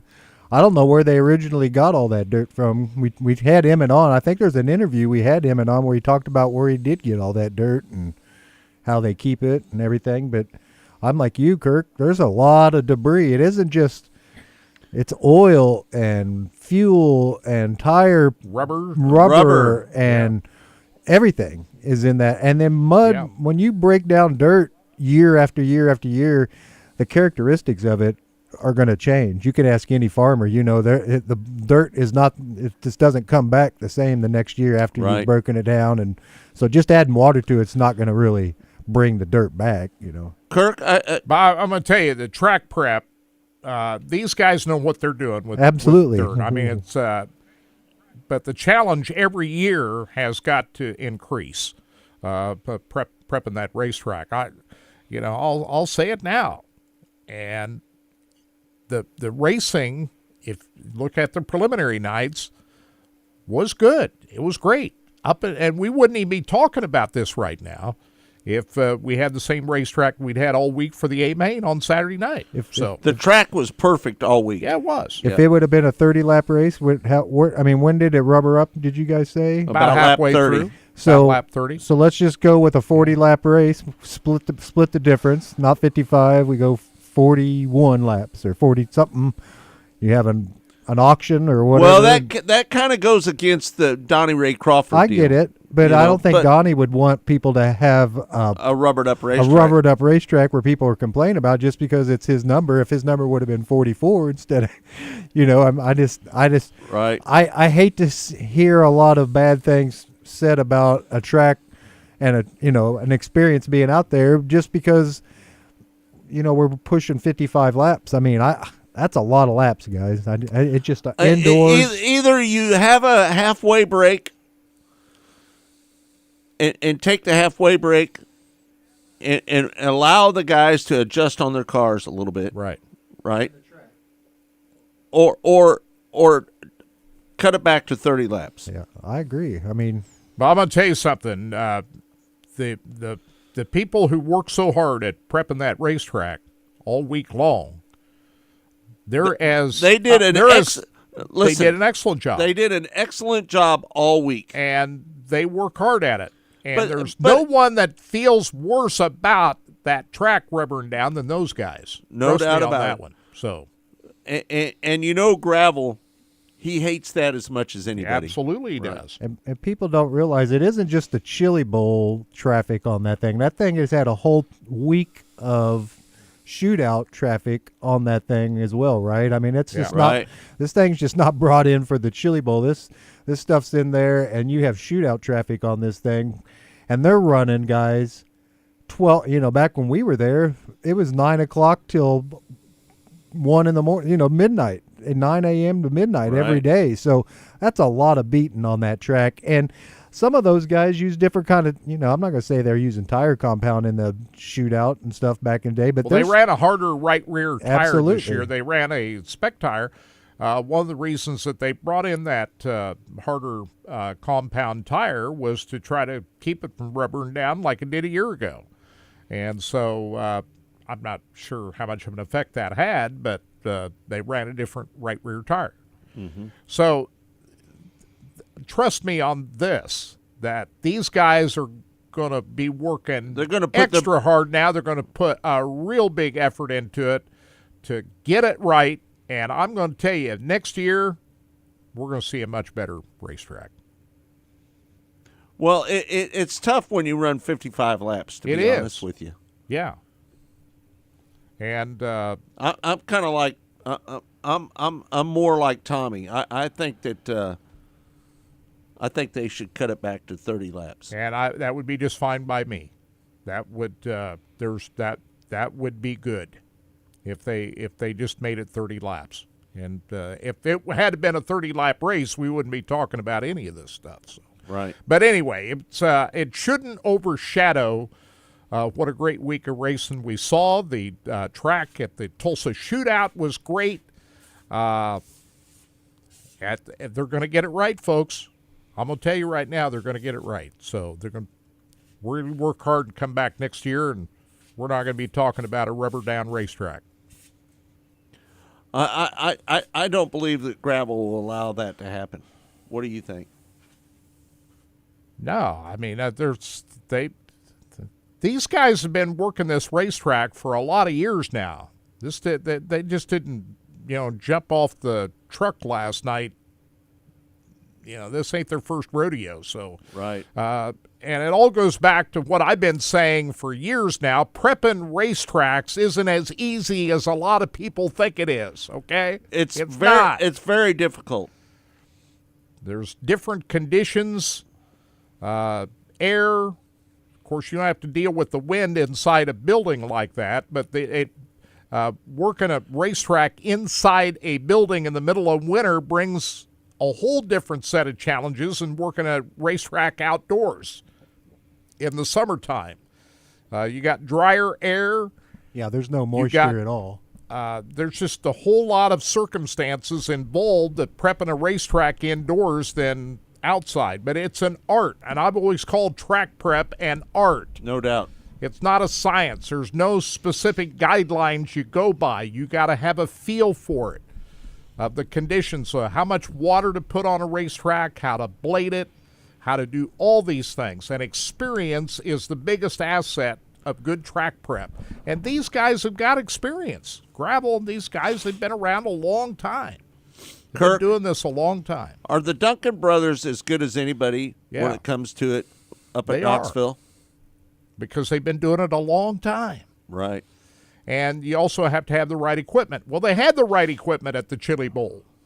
They've got the right equipment at the Chili Bowl. They've got everything that they got everything you need. Everything they need. Yeah. Right. And they got the experience, everything you need. But things happen that are sometimes out of one's control. And sometimes you don't know, even after all the years of experience, just exactly what's going to happen. They go into it with the right intention of what they think should be the right call, and that's what these guys did. They thought what they were doing was the right way to go. Right. And it's easy to sit up in the grandstand and point fingers and say, hey, that was a terrible job. Well, you go prep a racetrack sometime, and then you'll see how difficult it is. It's very difficult. Yeah, and I've been around good track prep people. The Gail Hampel, who I worked for a lot of years up at Corning, Iowa, was very good at track prep, and I even rode the truck with him and was out and was there when he prepped the racetrack. And it's not as easy as a lot of people think it is to prep a racetrack. No, and sometimes you just miss it. Sometimes you just miss it. Sometimes you just whiff on it. Yeah, it happens. Yeah. I've even seen the Duncan boys up at Knoxville miss on a racetrack on occasion. Oh, yeah, no doubt about it. The non-wing race at Knoxville last year took on a little bit of rubber. Right. It happens. So I'm going to tell you right now, these guys are going to be working extra hard to make sure that when we come back for the Chili Bowl next year that we're not going to see a repeat.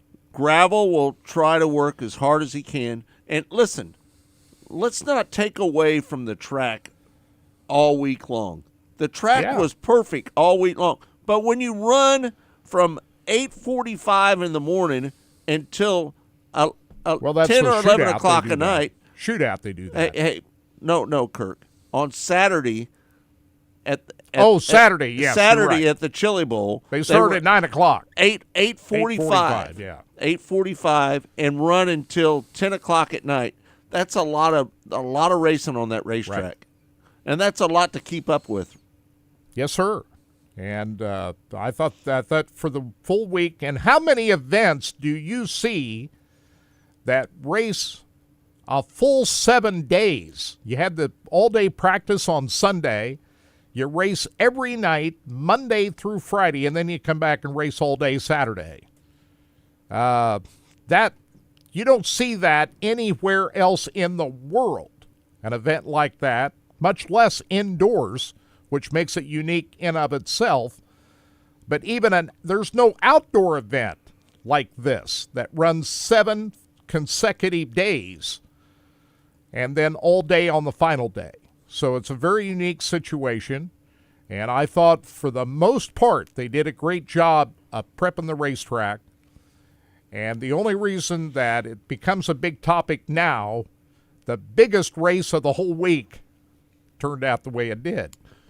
Kirk, you want to play that Dason Pursley interview? Yeah, you ready, Todd? Yeah. This is outside of Logan Seaby winning his second straight Chili Bowl.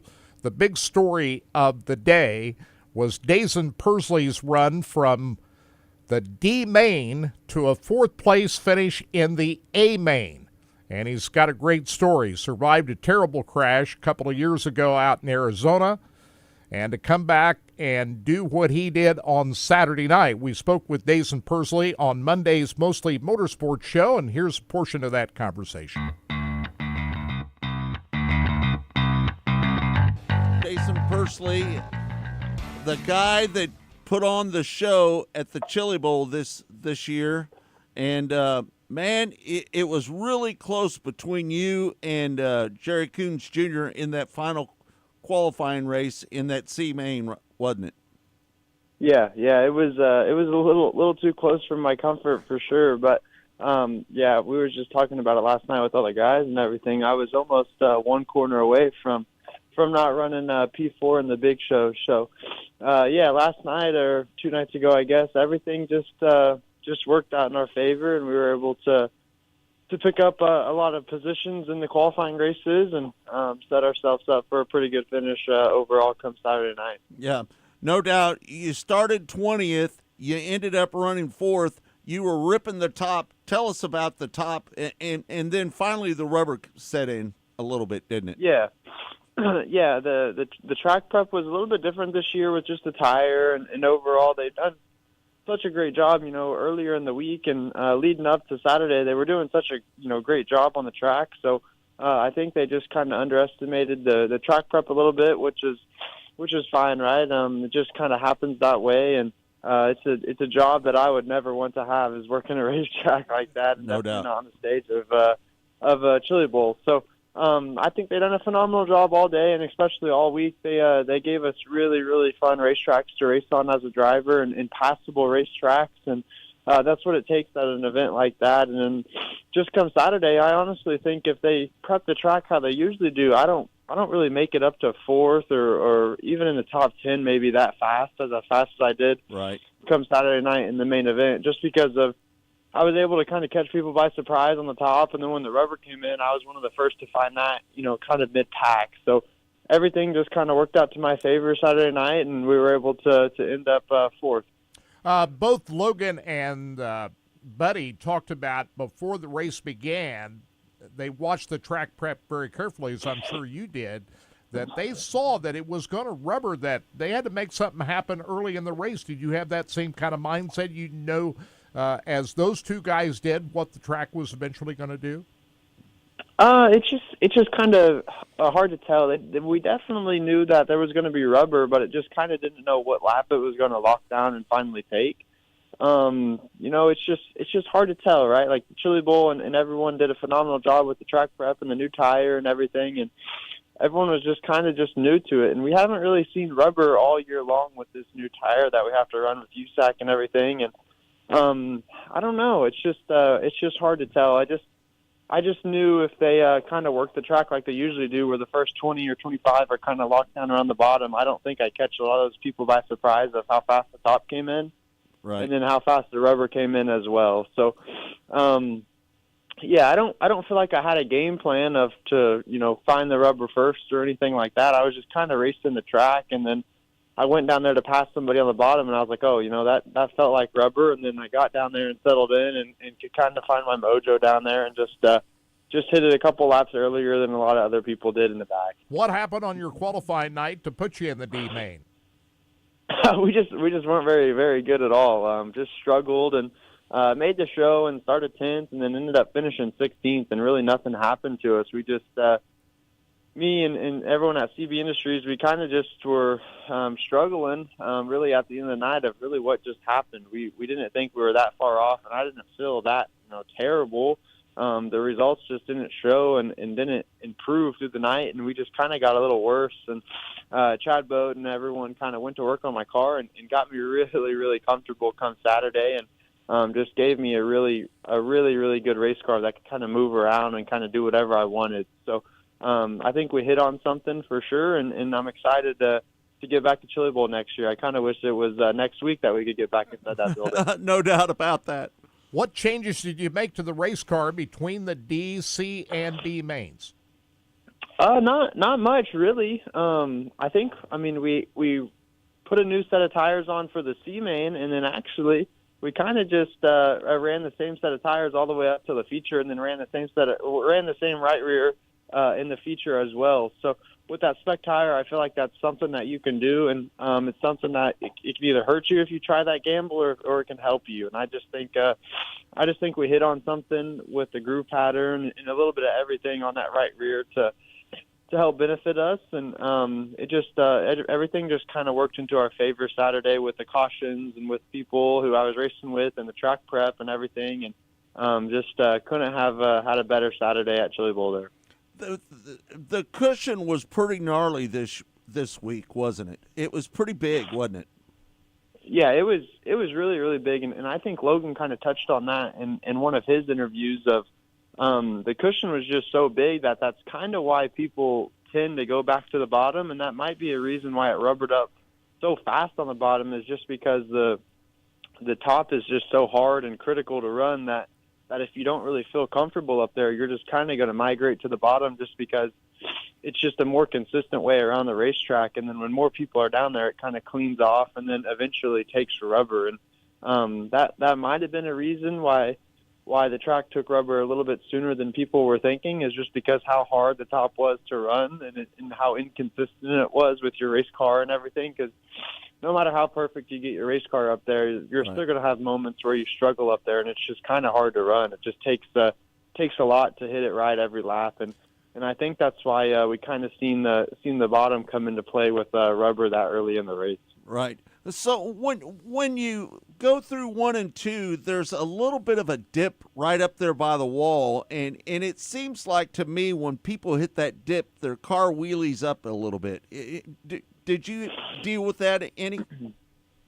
No, I actually didn't deal with that as much as I've seen other people, and I think it's just kind of how the way the track was and how they kept on reworking it and tilling it right there and trying to get that hole a little bit better. But my car was just so consistent through there that I really didn't have a problem getting through there like everybody else did. But it just goes to show how good Chad and everyone got me comfortable in the 86 car. Hey, let's step back just a little bit. Are you fully recovered from that horrifying wreck out in Arizona a couple of years ago?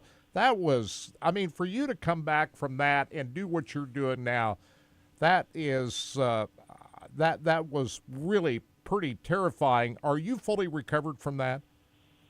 I don't think that I can ever get back to 100%. Once like I was once before the accident, but it's kind of just what I tell everybody else. This is kind of my new 100%. My left hand and stuff still doesn't work great, but once I get inside the race car and everything, I don't notice any problems that I had since the accident or anything. It's more of just fine motor stuff, like if I ever want to go pick up a penny or a quarter or remote or just like snap my fingers with my left hand.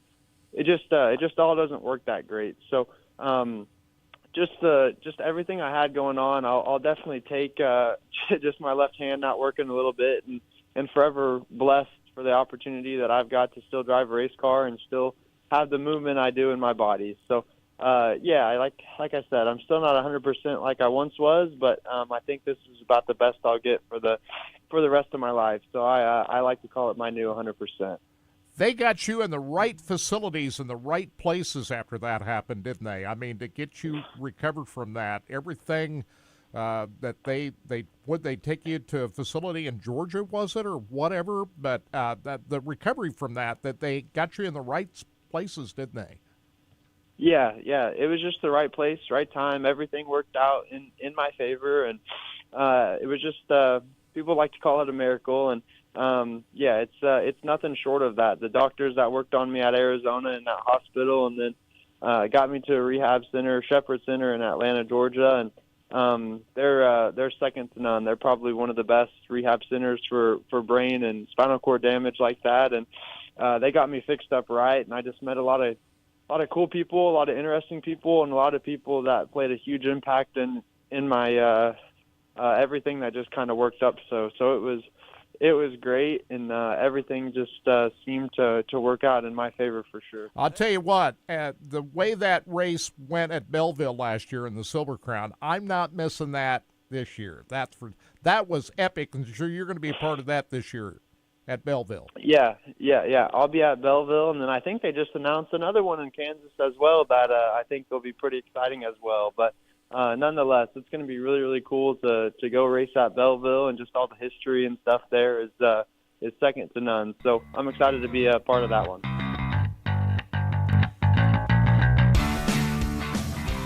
There you have it. That was Dason Pursley. What a great guy he is. Man, what a fantastic individual. Yep. To be honest with you. Yeah, I mean, that crash that he had out there in Arizona a couple of years ago, I think a lot of people wonder if he'd ever walk again. Right. And and then comeback from that, and to do what he did Saturday night at the Chili Bowl, that's just epic. Yep, no doubt about it. Hey, we got some news out. Hayward Motorsports got a new driver in the 19 car next year. It's going to be Hunter Schuerenberg, not Ayrton Geniton. What do you make of that? I am completely blown away by that news, to be honest with you. I thought Ayrton Geniton has done a great job with the Power Eye. Won the championship he last won the year, championship Power Eye. last year. So now we got to find out what Ayrton's going to do now. So Blake Hahn is going to be running against Hunter Schuerenberg for the championship in Power Eye this year. Well, it could still beat Ayrton Geniton. Maybe. I don't know what's going. Different. I don't know. I don't know what's going on there, but let me tell you this: Geniton is an exceptional driver, and there's no way I would get rid of him. There's no way I would get rid of him as a driver. No way. Now, Schuerenberg had jumped around after getting let go from Vermeer Motorsports last year, which I was surprised at that move. He was let go of the 55 last year. Yeah, no doubt. And so he was driving for Alex Bowman for a little while last year. And matter of fact, Hunter qualified for the Knoxville Nationals last year, if you remember. Yep, no doubt. But now he's going to be driving for Hayward Motorsports, full-time driver in the 19 car for 2024. So that bit of news coming out here within the last few hours. So now we'll have to reach out to Ayrton to find out Joe B. Miller where he goes now. Joe B. Miller is going to be running for that championship as well. Yeah. Yeah, so he's a good driver. Is he one of the most underrated drivers out there, Joe B. Miller? I would say yes, that he is definitely one of the underrated drivers. I feel like that he is one of the elite drivers when it comes to, because everything that you see him in, it doesn't matter if it's a micro, it doesn't matter if it's a non-wing sprint car, a wing sprint car, he drives everything really good, doesn't he? Yeah, and if you put him in a top-level car, I mean the highest-level race car, I think he would be a star. No doubt. That's how good a driver he is. Yeah, no doubt about it. Joe B. Miller. Yeah. You got a little Scotty Cook there? Yeah, Scotty Cook is the it's always good to talk to Scotty Cook after a Chili Bowl. And, of course, he was running around at the SageNet Center just like everybody was this past week. Been doing it a lot of years and gives his take on the 2024 edition of the Chili Bowl. We had him on Mostly Motorsports earlier this week, and let's go back and listen again to Scotty Cook.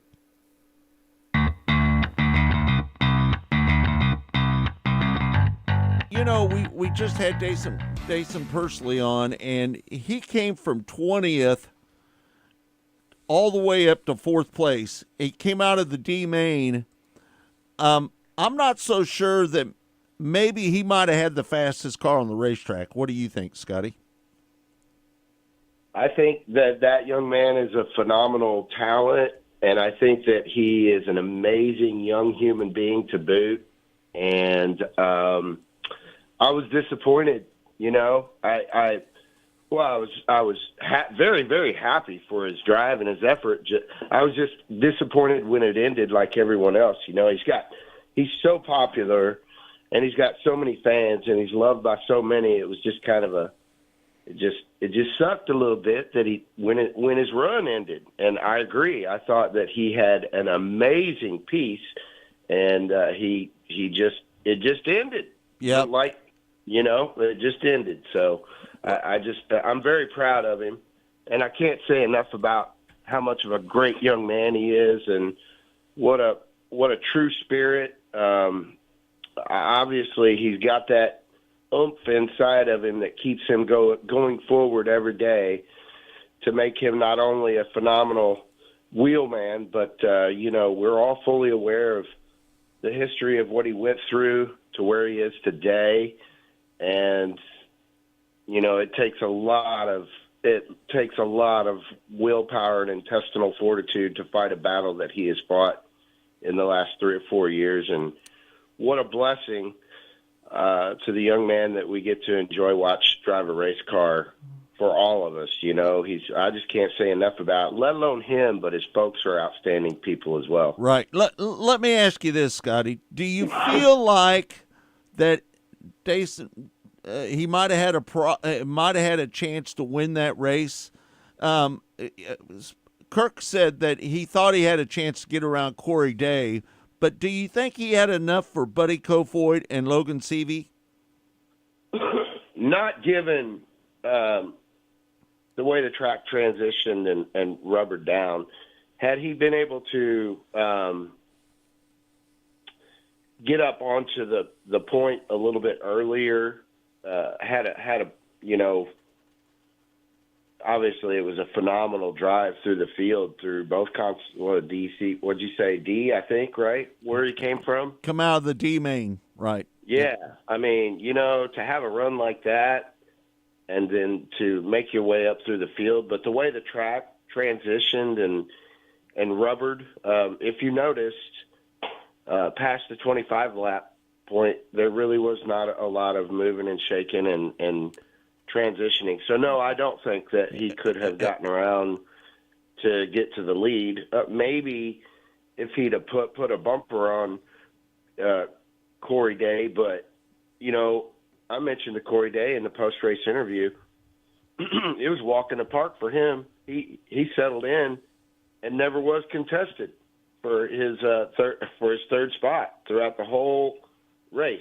And so it was so no, I don't think it would have taken a bolt of lightning to get him up to the point. It would have taken a bumper to move Corey out of his lane to get around him, because Right. Once that track transition, there was not much maneuvering, and in order to get around anyone, you were going to have to put a big bumper on them, and obviously that's not the way you're supposed to do it. But when the track gets to that measure, that's what you have to do to get around somebody. But it's a matter of how much you want something and how much you are willing to hurt somebody's feelings, to sacrifice somebody else's feelings for your betterment.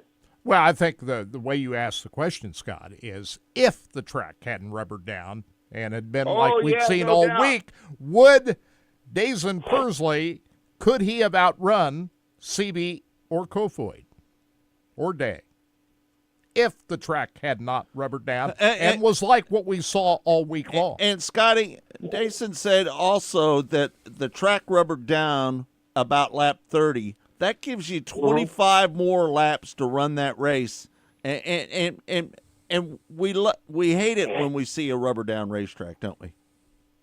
We do, but I'm not gonna.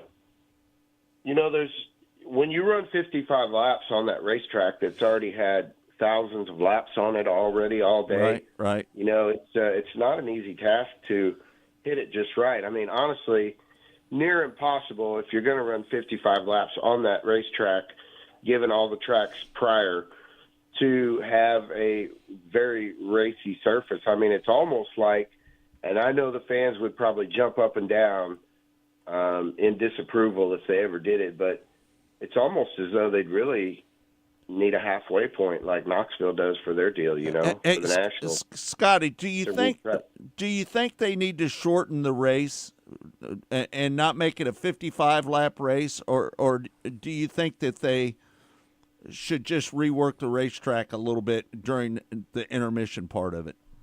I mean, honestly, it's funny you ask because, the first thing that I think when you ask that is how we all felt when they chose to do that at Knoxville, but they face the same situation, and if you're going to run that many laps, again, you got to do something, or else you're going to have a merry-go-round. Right. And so my opinion on that is, when you ask, I think about what I thought about when Knoxville did that, and I was kind of like everybody else. I was like, that's NASCAR racing. We don't do pit stops. We don't do breaks. But it was necessary. And now that, 15-year 10, I don't even know how long. I think the 50th annual, that's when Knoxville did that. And now we're all just used to it. And now it kind of adds an extra element of excitement into it all. So I think that my choice, even though Knoxville doesn't mess with the racetrack during the break, I think that my choice would be, keep it 55 laps, pull them in at lap 25, and do a little tickle and a little rework on the surface. Not so much that it's going to be one lane lockdown, but yes, that would be my vote. And I don't know if we'd ever see that in that building. But I think it'd be awesome to just pull them all in, lap 20, lap 25, let them do what they want to do, and then we do our thing on our side and refreshing the racetrack, and, no less than about a 5-minute break. That would be my vote. We must say this, Scotty, that David Gravel and his crew worked so hard all week, and all but that A-Main, the racetrack was in great shape. We saw great racing all week long up until the last 20 laps of the A-Main. And I thought the guys did a great job. The Tulsa Shootout was great. And every night of the Chili Bowl, and the only thing we're talking about is the last 15 laps of the A-Main. So, we must say that these guys really did a great job with track prep all week long. Well, nothing different than in years past. Gravel and not David Gravel, but Brad Gravel, the Brad Chandler track overseer, Brad Chandler. Him and Martin Edwards. Those are two guys that don't get talked about enough because they're the two guys responsible for the entertainment value that people get to enjoy all week long when they go to the Chili Bowl. And yes, you are right, Kirk. We're sitting here talking about, rubber that came down on the second half of the race. That's rubber you're not going to be able to keep away from coming down. So what an amazing job, to back up your words, they did. They always do. It's always been fascinating to me, that particular racetrack, let alone that it's hauled in by dump trucks and hauled out and built and molded, and then they got to tear it all apart and put it in the stockpile for a year until it's ready to be used the next year. I don't think enough gets Brad Chandler and Martin Edwards don't get enough kudos, because we saw this past week, let alone the last half of the A-main event, we saw what we always see. We saw different racetracks. We saw racetracks that were not as maneuverable, but yet still entertaining. We saw racetracks like most of us all love, with a great big ledge around the top, tapered all the way up to the top wall, a very, very racy bottom. We saw that all week long, and we saw different racetracks, and that was nothing different that we see year in and year out with that surface. And that particular surface, it's not just the track. It's always been fascinating to me how maneuverable and how quick it is to tickle it, sprinkle it, and flip it and refreshen it. And that even backs my previous, our previous topic up about whether we would like to see that happen, a little halfway point. I mean, that even backs my statement up even a little bit more.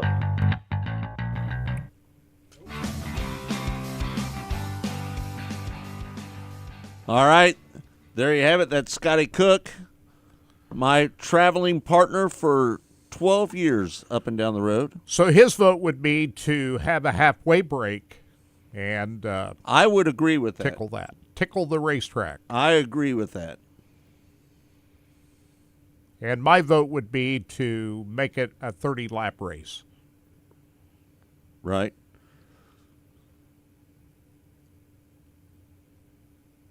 I don't know. I'm torn between the two. I want to respect Donnie Ray Crawford, to be honest with you. Mm-hmm. Plus, don't they sell lap sponsors for the they do. A-main? Yep, they do. do. There's a lot of things that go into that decision too. So hey, Paul. Either way, they're going to be working hard at making sure that doesn't happen next year.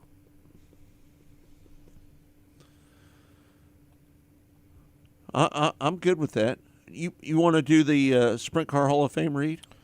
Yeah, the National Sprint Car Hall of Fame and Museum. I think it's back open. They were down a week doing some remodeling of the museum, putting in new floors. Doing a lot of work to the National Sprint Car Museum. And we're back to business in 2024, looking ahead to the Corvette giveaway. That's going to be taking place the Saturday after the Knoxville Nationals. And you can enter today for the Torch Red Corvette convertible, Z06 Corvette, plus $25,000 cash. And if you go to win a Z06, winasprintcar.com, and let's get that right, win a Z06 Corvette.com is where you go. Right. Win a Z06 Corvette.com, and you enter in the promo code VETTE25. That's VETTE 25. You get 25% more tickets. So get yourself entered into the Corvette, which they will have on display this time when you go back to Knoxville this summer, and they'll be drawing for that 1 week after Is it the a Knoxville convertible Nationals. this Convertible, year? Torch Red convertible. 670 horsepower, 5.5 liter LT6 V8 engine. That's a lot of power. 8-speed dual clutch auto transmission, carbon aero package, Z07 performance suspension, Brembo ceramic brakes, front lift adjustable height memory, Adrenaline Red custom leather stitched seats. I like that name. Adrenaline Red custom leather stitched seats. Right. And performance exhaust system. That's what's in this Corvette. And you can win this Corvette, but you got to enter. And you can enter as many times you want. Right. And just go to winaz06corvette.com. And what about the sprint car, Kirk? The sprint car drawing will be in December. And what that is a new XXX chassis with an Al Parker Racing engine. It's a 410 race-ready sprint car, and you can win that by going to winasprintcar.com. That drawing in December of this year, and all of the proceeds from these sweepstakes go toward the betterment of the National Sprint Car Hall of Fame and Museum. And the Hall of Fame induction ceremony will be the first Saturday in June. They'll have the non-wing sprint cars up there again this year. They released the list of inductees for 2024 here a couple of weeks ago, and people can't wait with this cold weather. 0-degree weather. People are thinking about warmer weather and the opening of the sprint car season in April, and get up there to the Sprint Car Hall of Fame and Museum. Kirk, we might take our RV up there and leave it up there at the campground just so we can go up there a lot this year. We'll have our spot up there at the North Campground. Right, yeah. So we'll do that. We'll spend more time at Knoxville this year. Yeah, no doubt about it. Can't wait to get back up there. And 1 week we're going to be up there at Knoxville is when NASCAR is up the road at Iowa Speedway. The same weekend the World of Outlaws are going to be at Knoxville in the middle of June. That's a weekend we're going to be up there for that, right? Yep, no doubt. Hey, somebody asked here, what's the latest on Austin O'Neill? We haven't heard. We haven't heard anything about Austin, to be honest with you. I know he didn't race much this year. That's all I know.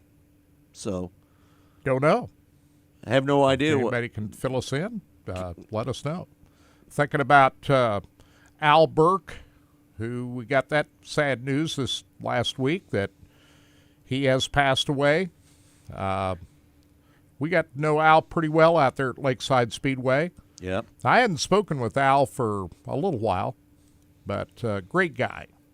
And he'll be missed. They've got the visitation tomorrow and the services on Sunday. We're going to link that over from, I saw that information on Lakeside Speedway Facebook page, and we'll share that with our Facebook page. But the services are going to be on Monday in Tonganoxie. So we've got one final interview with Trenton Berry, right? Trenton Berry was down at doing the pit reporting for Flow Racing of the Wild West Shootout at Vado Speedway down in New Mexico this past week. Had some great late model racing down there. Kyle Larson won the finale on Sunday night. Bobby Pierce won the championship. And Trenton Berry was right down there in the middle of it, interviewing all of those drivers and race winners from Vado. And on Monday, we recapped the Wild West Shootout with Trenton Berry. And here's a little portion of that conversation we had.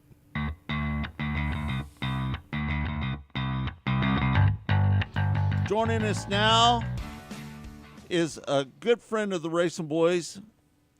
He was out at the Wild West Shootout, and Kyle Larson picks up the final night. Trenton Berry joins us now from RacingDirt.com. Trenton, how you doing? Hey, good afternoon. I'm good. So, listen, Bobby Pierce just dominated the entire week, didn't he? Really, to be honest with you. Yeah.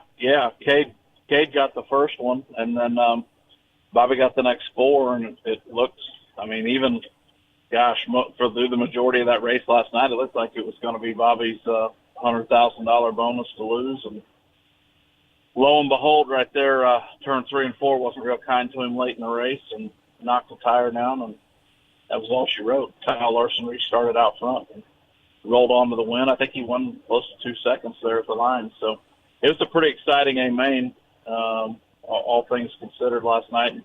Had a lot of different things happen in it for sure. That I don't know that I don't think anybody woke up yesterday morning going, hey, this is what I think's probably got a good shot to happen. It was kind of a lot of unique things.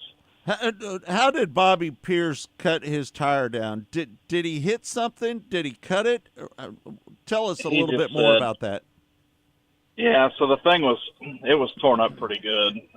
There wasn't just a little pinhole in it or something. I mean, it was pretty mangled when it came off the race car, and I was right down there in the pit when they were changing it. But he said that the best he could figure probably got it something up in the berm of the racetrack. And, you know, they'd raced there for 6 days, so there was a lot of debris. Parts, pieces, braces, you know, just things that you do your best to get everything, but and I never saw exactly what it was, to be honest. So it's kind of like speculation. I don't have a hard fast answer. Hey, this is exactly what it was. So, Larson but it did thought- have. There was still like tread on the tire, even though it was pretty mangled. Larson thought maybe he might have caused that. He got up underneath of him there, but no, that was not Larson's fault there. So I started that Victory Lane interview, and I know a Sunday night in New Mexico is not going to be a career-defining night for Kyle Larson, and I'll never try to tell anybody it is. But what I can tell you from a lot of times I've talked to Kyle, he is so laser-focused on basically conquering these dirt late models. And he said it last night that he struggled more with this car to get what he felt, what he was looking for consistently out of these cars compared to anything he'd ever driven in his racing career. And I think that says a lot, to be honest. And so I just couldn't. I could tell that he kind of had that pit in his stomach feeling the way he was answering that first question. And so I don't usually jump in when somebody's talking, you know, especially like you get your interviews with the points to hear from them. But I just wasn't going to let him sit there and apologize for something that I knew wasn't the case and that the Flow crew had on video and had replayed. So I just felt like in that moment he deserved to know what had happened there. And I was kind of surprised. I figured his crew had probably told him, but they hadn't said anything to him about it. So he deserved that moment, and he earned that moment. So that's not something I typically do, but I felt in that circumstance that was the right way to handle it. I don't know if it was the right way or not, but that's the way I felt about it at the time. So Our old buddy Mike Marlar, he ended up running second in the 157 car. How far back was he from Larson? Yeah, he was back quite a bit there at the end. I mean, I think it was close to 2 seconds. I don't remember the exact gap, but Kyle ran unchallenged from the restart. And what was wild was, you know, Kyle talked about it in his interview too. They really, Bobby and Kyle really kind of race a lot the same in those race cars. And, you know, Kyle just went right up to the top once he had a clean track, and he attacked the cushion and hammered it just like he had the entire night. You know, when he was fast and running up front, that's where he's been. You know, that was his 12th race at Vado in a dirt late model, and he'd always had his best success running the rim of that racetrack when it had you know, like when the track conditions kind of met his race car was where he had found the best success. And so he got up there and got after it like it owed him some money, and it did. It owed him $26,000. He just had to hang on and get it done. And well, you know what was crazy? Those were the first laps he'd ever led there in an A main too, and I couldn't believe that. He'd won a bunch of heat races. His night really was made though. A lot of people are going to look back and look at his results and say, "Boy, that wasn't a stellar week for Kyle." Where Kyle struggled this week, he struggled in time trials, and that is so much of that game with that event, with dirt late model racing, that you got to get timed in good. And so he turned that around Sunday. He was 12th fast on his first lap, but in his group, and he was in Group B, but he was quick time overall on his second lap. So he made a significant improvement from lap 1 to lap 2 in his qualifying Sunday night, which, you know, got him up front in the heat race, won the heat race, got him in the redraw. Redraw's going to put you one of the front 2 rows. So you got a lot more things capable of going your way at that point. Are you saying that Bobby Pierce could have walked out of there last night with $100,000? That flat tire cost him a lot of money, huh? Yeah, 126, because you'd got 26 to win the race. So, yeah.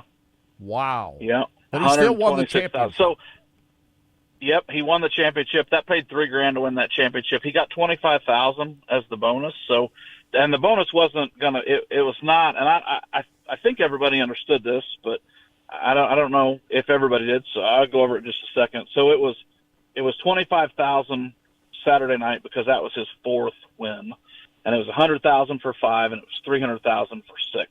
So it wasn't the 25 plus what could have been the 100. It would have been 75 more because he got the 25 already. And so by winning 4 races, he did get a $25,000 bonus. And that was the first time since they started those pay dirt jackpots and the significant bonus money that anybody's ever cashed that in. So he still made history there. And he was incredibly fast.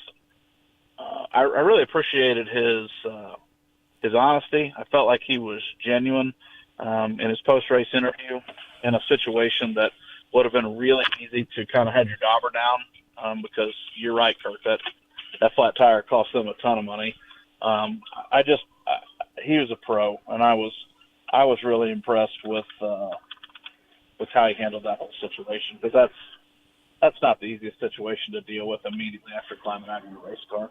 I'm such a big fan of Bobby Pierce. His driving style, he's one of the more exciting race car drivers on dirt of any kind that there is out there. He is. But he just such a cool guy. What I like is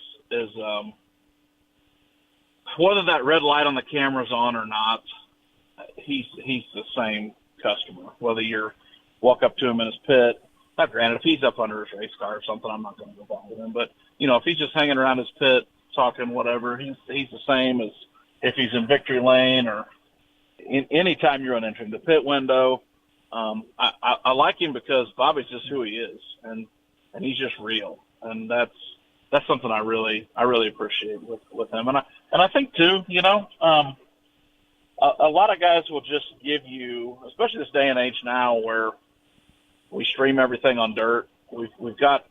We've reached an era here that we have formulaic answers, especially from guys that get interviewed all the time. The ones that don't really want to think about what you're asking them and don't really want to answer the questions and don't really want to be there.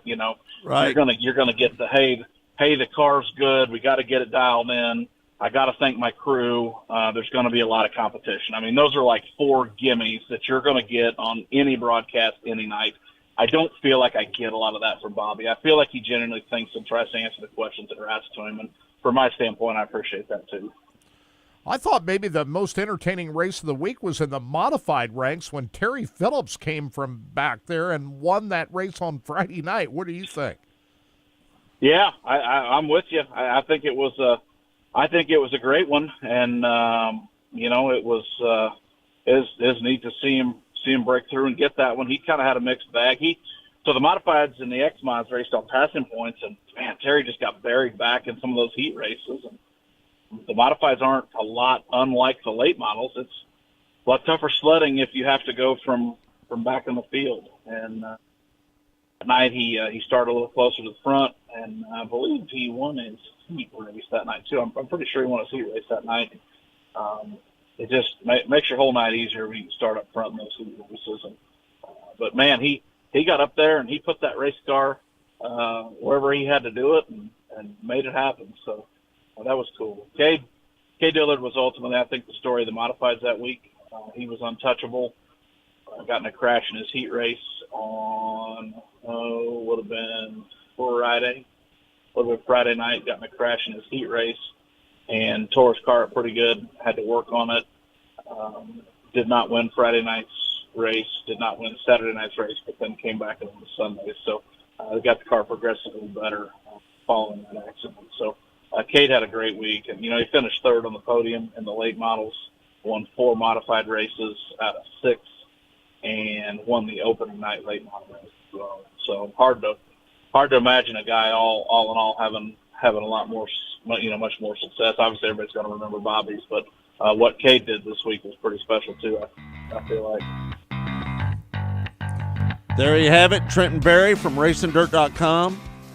Bobby Pierce, flat tire cost him $126,000. That's an expensive tire, ain't it? That's an expensive tire. Oh, man, that yeah, sucks. no doubt. Because he would have won 5 out of the 6 races had he finished that on out, which I think he would have. I'm not sure Kyle would have gotten around him.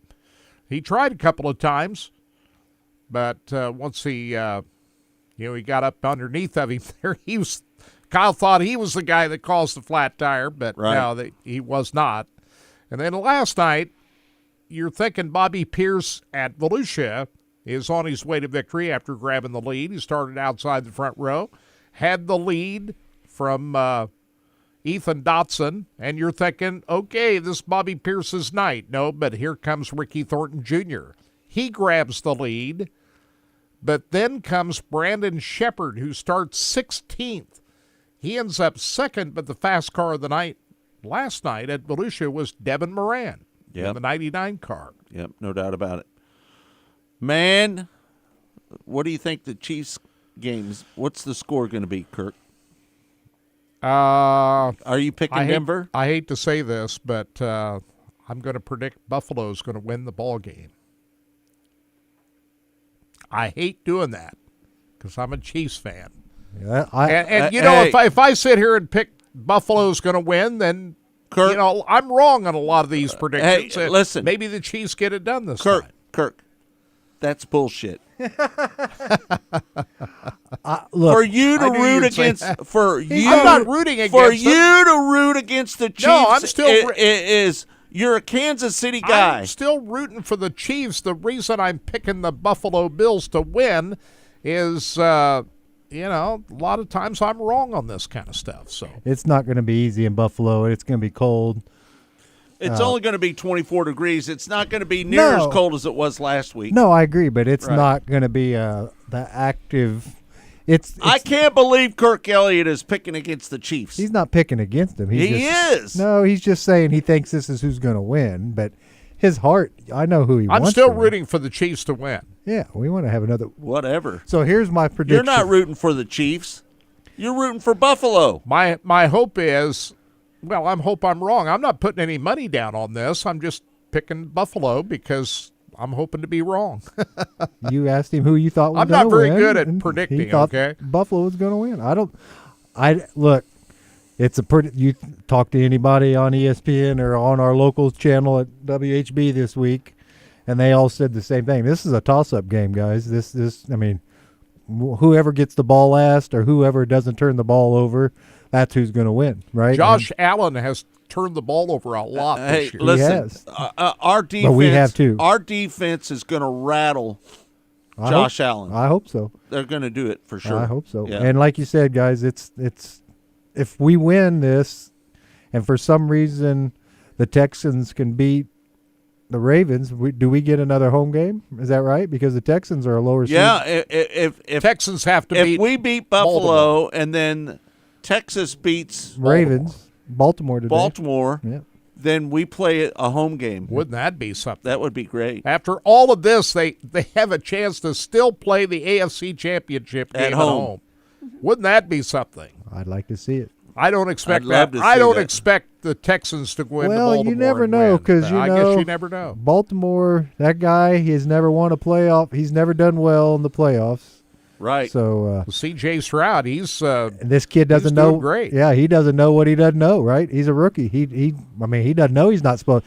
Me and Scott were talking about this last week. CJ, that guy reminds me of the race car driver who has not yet hit the wall. Right? So he doesn't know.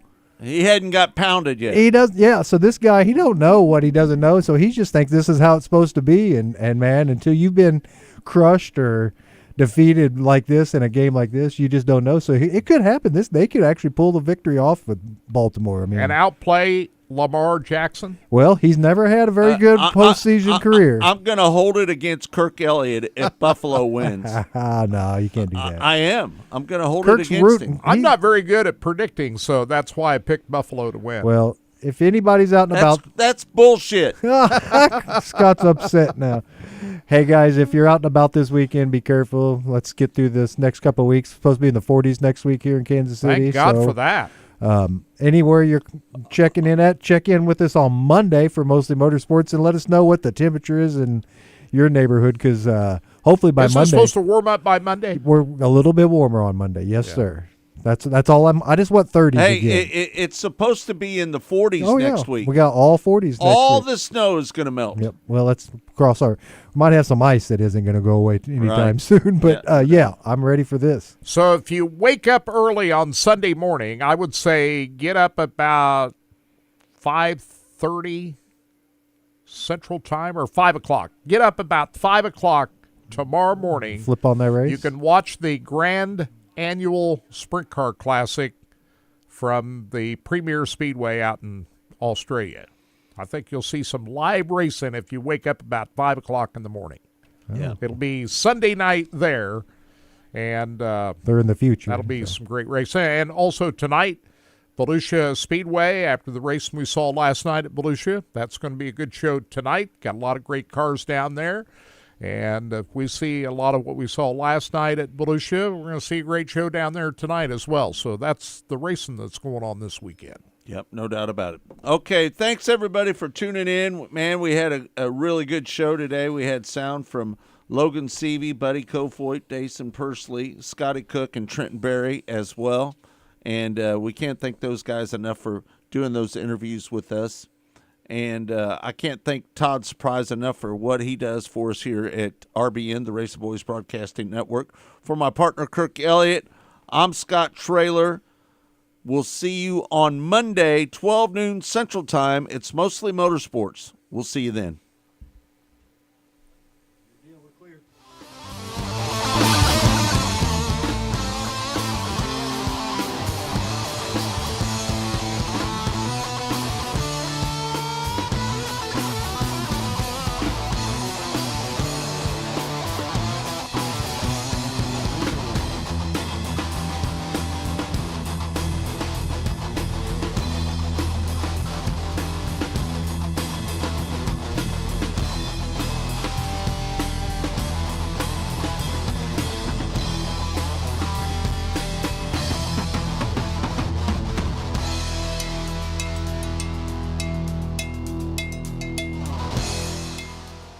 Go harder, faster, stronger with Rod End Supply. Whether you are running industrial, farming equipment, or a race car, Rod End Supply has the assortment of rod ends, radius rods, and specialty products that will help you lead the field in performance. Our superior design means our rod ends last longer and perform better, giving you the edge on the track and saving you money. Contact Rod End Supply or order online today at rodendsupply.com. We don't just sell them, we race them. rodendsupply.com. Serving the racing community for over 30 years.